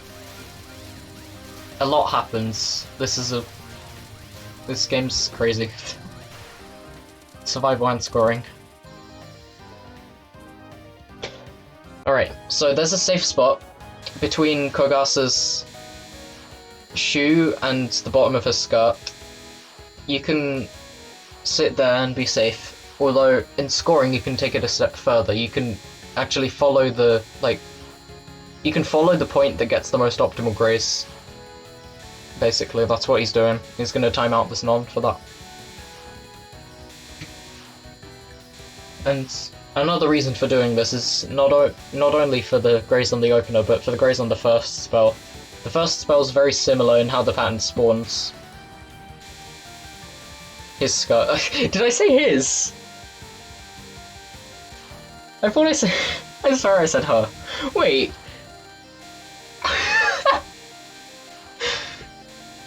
Kogasa's a boy. I said, like... No, I bet he wanted to reward the curious players. The homing can't reach the enemy, apparently. Okay. Oh yeah, the rainbow UFOs for enemies dropping power. Kogasa is a guy confirmed by Crispy. What, did I actually say that? I wanna rewind to after the stream's finished.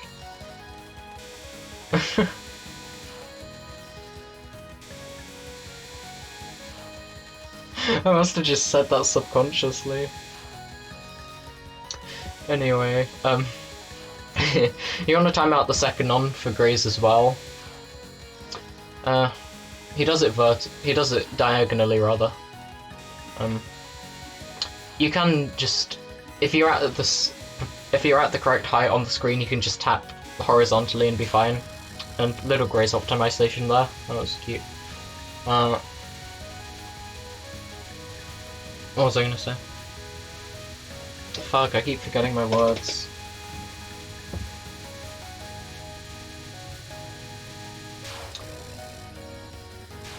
My brain's empty. Final spell. I think you just kind of kill this normally. Nothing really special. It's a lot harder to graze this than to graze the other attacks, so same with the second spell. So yeah, you just kill it. Alright.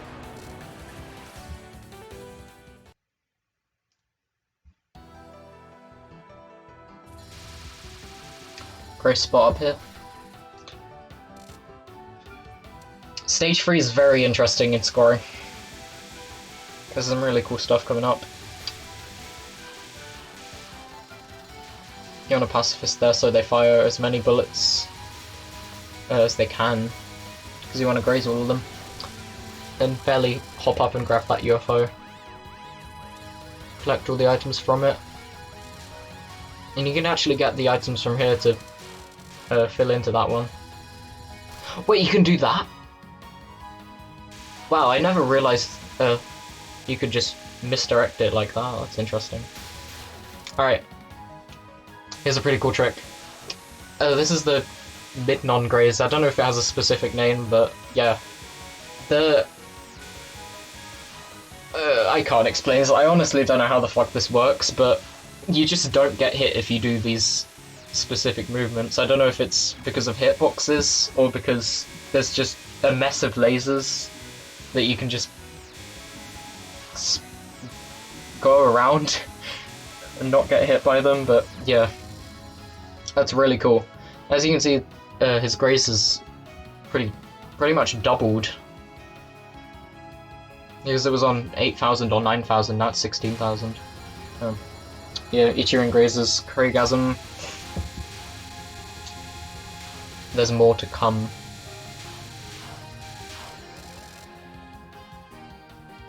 Yeah, if you shotgun the mid spell, you can kill it off really fast. Oh yeah, if you sit right in the middle of the spawn points of these, you can graze every bullet that they fire.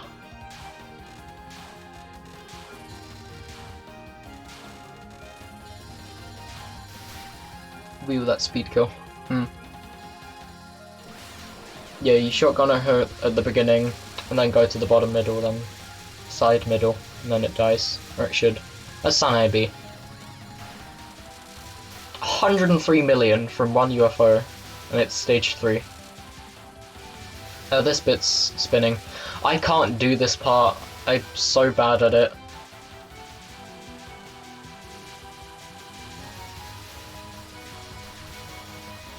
I should memorize like the full route for it. I mean, in other 1cc replays I've watched, they just kind of bomb for red UFOs, which is what I've been doing so far. But yeah. Is the next crazy trick. So he's positioning at the side of the screen for this. This is the Ichirin Eye Grace. If you position yourself in a specific part above her left eye, then yeah, you can get right in the middle of that green bullet part and graze all of the green things, and then hop out to graze the edge of the lasers. And if you do that every wave, it's worth a ton of graze, as you can see. The side POV is going up pretty fast. Apparently in Taz they want to avoid the blue UFOs to collect too many items while having really high POV because of the score displayed when you pick up the bubble. Apparently it can't display more than 9 integers, so if it happens to do, the game crashes. That's interesting. Oh. You know, there's a score that gets displayed when you pick items up, including item bubbles being the same ones as the one displayed under the multiplier.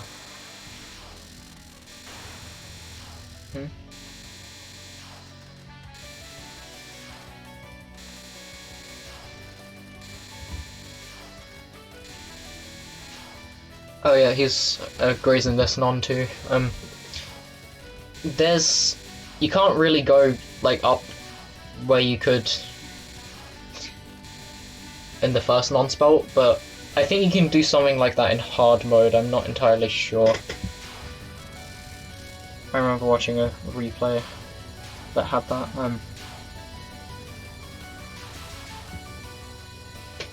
There's a score that gets displayed when you pick items up, including item bubbles. Yeah, I know that. That score that gets displayed is written in Japanese characters. Yeah, I know about that.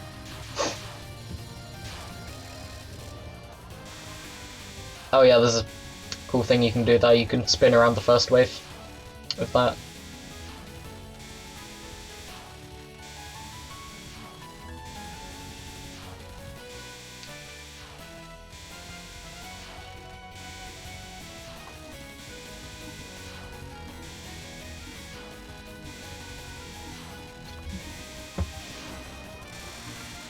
The score displayed when you pick up the bubble, apparently it can't display more than 9 integers, so if it happens to do, the game crashes.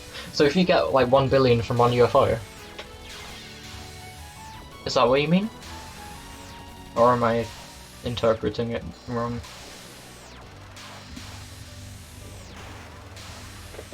Oh yeah, you can graze Unzan's eye. Unzan's whole face has a graze box, so you can do that. Obviously you can't do anything about the fists because they will just hit you, but yeah, that's when you bomb. And when you bomb, you can hop to the other eye. There you go, you have basically nothing going into stage 4.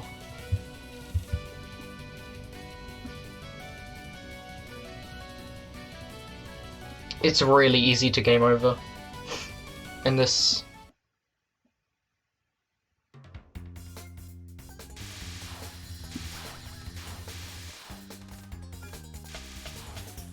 I've seen many a score run lost to this stage watching KG's streams.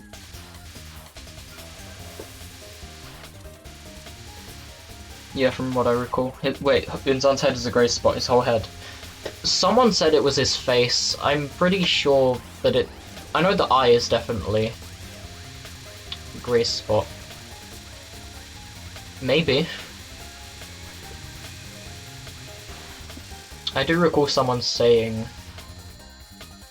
that the face is a grey spot. I'm not entirely sure who though. I think it's just the lasers. Yeah, the bit above the eye, you'll be able to graze in and get into. Not sure. Anyway, he POCs on Nuable.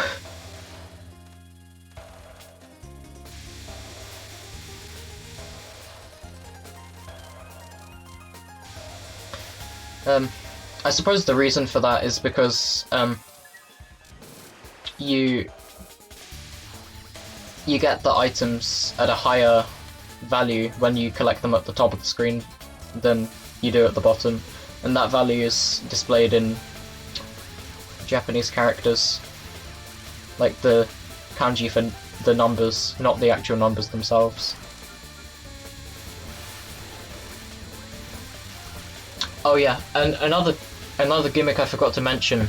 Rainbow UFOs invert the items that you put into them, so if point items turn into power items and power items turn into point items. What that means is places like this and the streaming part that just happened earlier, they have a lot of point power items. So if you summon a rainbow, you can convert them all into points, and that's worth a lot. Because it's only the lasers and fists that kill you there.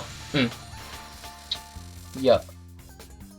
Oh, the fists do be given graze apparently. Ooh, okay.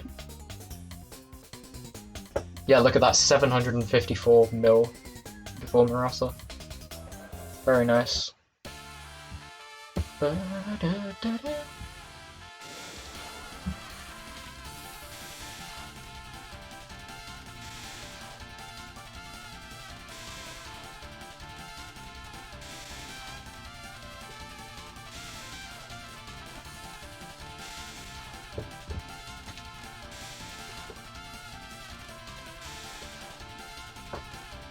Okay, Murasa's first non-spell. KG has these grace points memorized, so the pattern itself is, like, static, so you can memorize the exact point that you will be safe to go back up through, so you can just keep going back up and grazing the front of the wave. And there you go, 100k PRV. This spell card is trivial. You just capture it. I don't know what to say about it.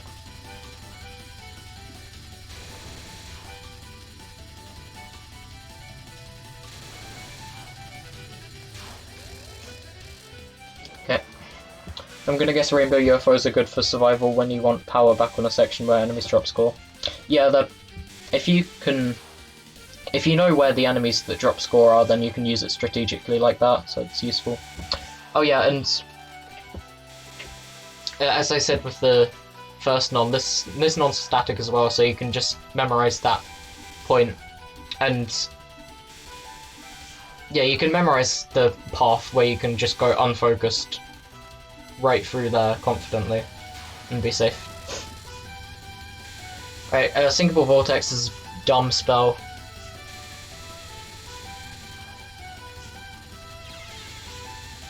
Ouch. Yeah, it's difficult.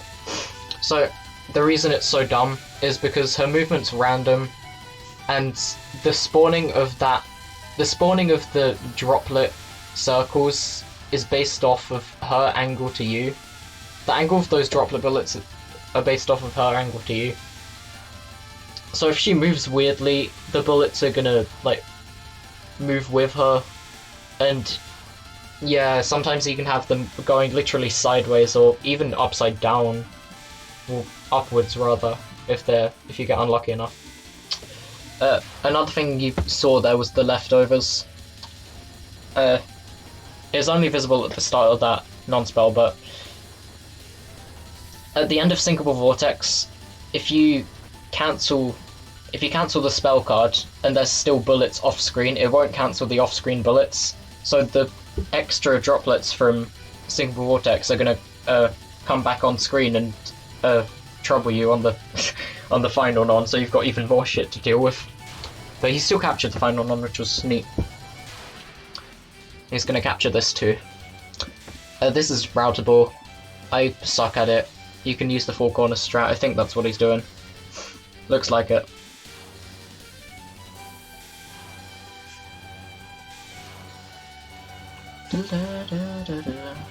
And her cancel range is too small for the bullets that are spawned off screen because they don't despawn off screen. Yeah, that's what I was trying to say. Conclusions, then just had to give her more cancel range. Yep, pretty much.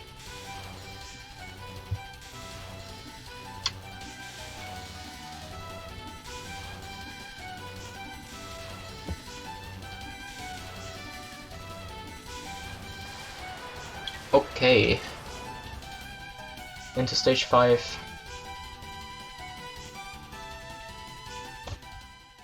Right. So this stage has a lot of items, and because your PIV is now like 100,000, that's how much each of those items are going to be worth. So if you summon a blue here, then yeah, this is going to be pretty chunky.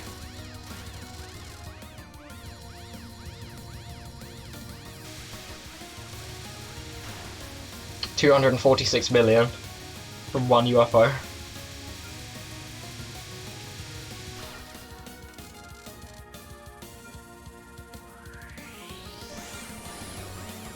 Alright, that was a neat little trick. What he did there was he POC'd the items.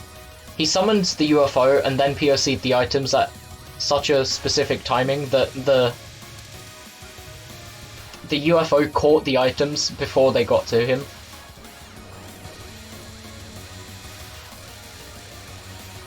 So he could, yeah, get them like that.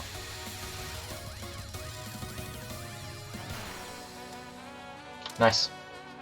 Alright. Nazarene returns in stage 5 and she's absolutely nightmarish. You can graze a little bit there before bombing. So you want to bomb her, you just want to bomb her basically. The non-spell and the spell. Her greatest treasure is very difficult. Some people say this is the hardest spell in the game.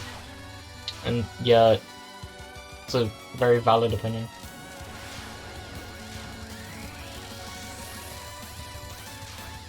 Solid argument.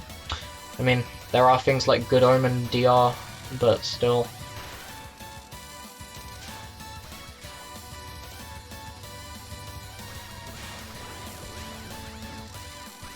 There's a lot of UFO tokens here, so he can kind of get a summon and collect them for even more PIV. And there were a bunch of power items there, so he summoned a rainbow, and now there's a bunch of point items here, so he's summoning a blue, and this UFO is going to be really big. Boom, 479. I think that's the biggest, 479 million. I'm pretty sure that's the biggest UFO in the game. There might be one in stage 6 that's worth more, but no, I think that's it. Alright. You can graze the show non-spells by starting at the top where the lasers are.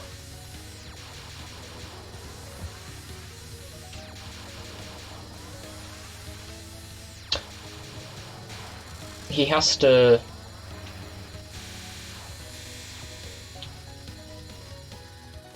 no...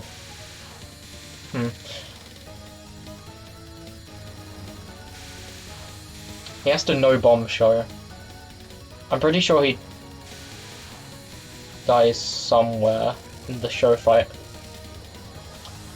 But yeah, you can only like die once. You can't bomb because you need 2 bombs. There. I assume that was a suicide. It looked like it. Suicide for more grays there. Anyway, now he can't make any more mistakes throughout the whole run, so he has to no miss no bomb the rest of show, and he has to no miss no bomb Byakuren on Lunatic on a run that has 2 billion. Scoring seems really stressful. He's gonna need those 2 bombs for stage 6 to summon UFOs during the stage section because it's worth it. There's a lot of blue items in stage 6, so... Oh god, what's happening to the stream? Oh no! It went really lag spike there. Okay. Speaking of cancel range... What is it about cancel range?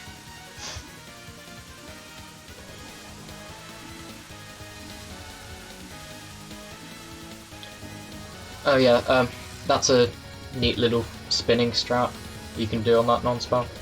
I don't understand how to do this spell. I hate Vajra. It took me like 80 tries to capture it on hard mode. Sanaibi's pretty good at it. I just need to fix something regarding that in Saki meme patch. Okay. Complete clarification.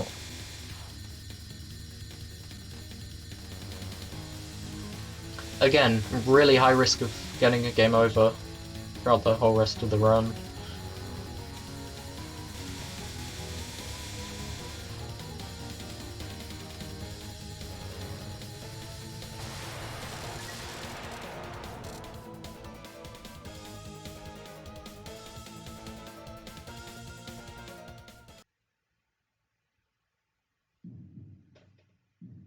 Okay.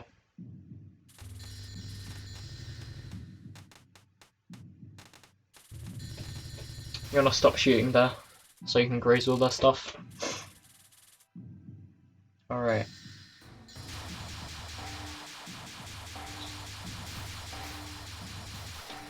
I love this stage 6 theme. Okay. So he's gonna collect all those greens that the opening enemies dropped, plus everything else. And also the things that UFO dropped. Alright, so...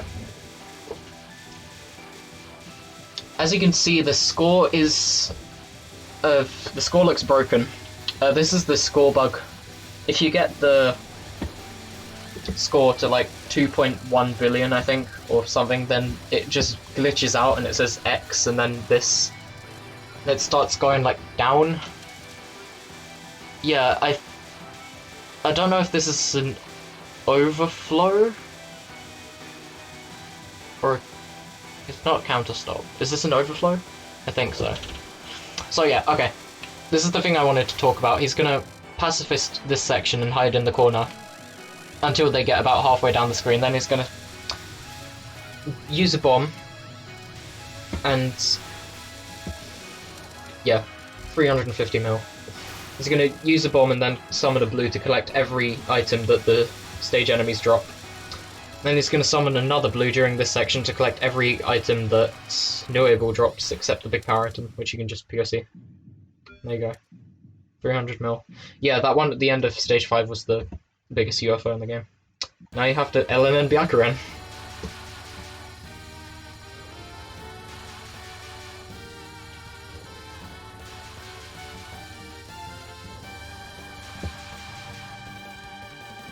The end of show's theme is so nice. The low piano. I agree. God damn it, Seija. Yeah, the big P item did grant PIV. Alright. I've never figured out some of these spell cards. Look at that. The dodging skill required for it. Wow.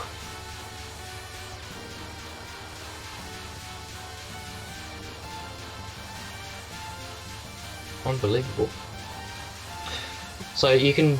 This non-spell has two kind of strategies to it. You can go inside the lanes like he's doing, or you can go outside the lanes as ZM does it, like that. Alright, Magic Butterfly, I can actually do this spell. Obviously not like this, but I can dodge it. But you got to do this when you're going for world record, so you can graze those lasers.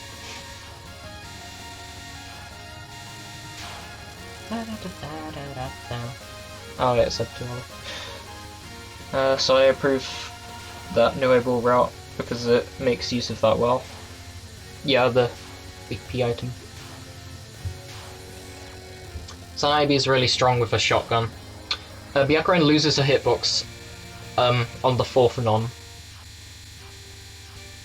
So you can just sit on top of her, and then you can misdirect that to the right and hop back up and kill her. No, okay, he's spinning it. So, in survival you want to speed kill that as Sanabi, but in scoring it looks like you want to time it down and kill it there. Interesting, okay. 4th non, I thought it was the 3rd. It's the 4th. Pretty sure. No, wait. Maybe it's the 3rd. First is that, second is... First is the thingy, second is the one with inside and outside the lanes. Third is the spinny thing that's the easiest one, and 4th is the one where she spins. Yeah, this is the 4th. DR is a really hard spell. Nice capture. Hyper Shotgun Head.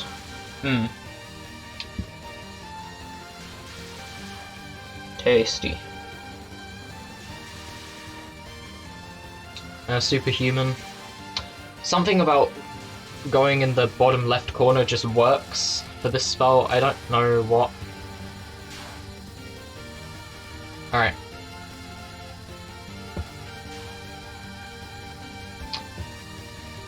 Alright, yeah, you can use the shotgun and do this to misdirect LFS.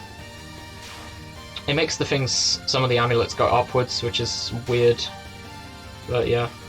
Means you can kill it faster at least.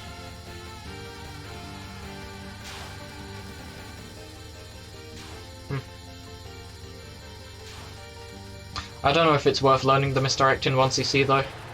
It seems like you can kill it faster, so maybe it is. There you go. It's UFO. GG. Alright. 4th non, I thought it was the 3rd when she gets no hitbox anymore. She has a hitbox on the 3rd non. Pretty sure. Hold on. Hold up.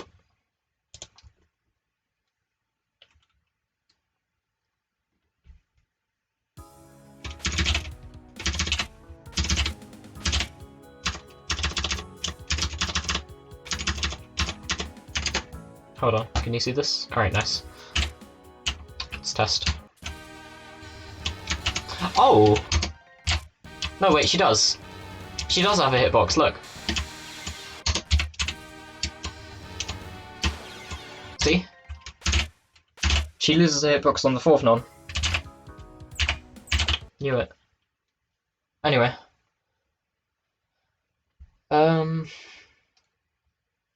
Yeah, I think that's gonna do it for today. I gotta go now. T4S, bye Crispy in chat.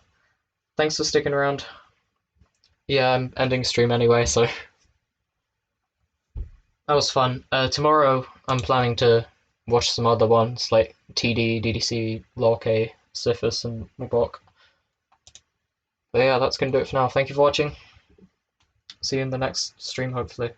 Bye.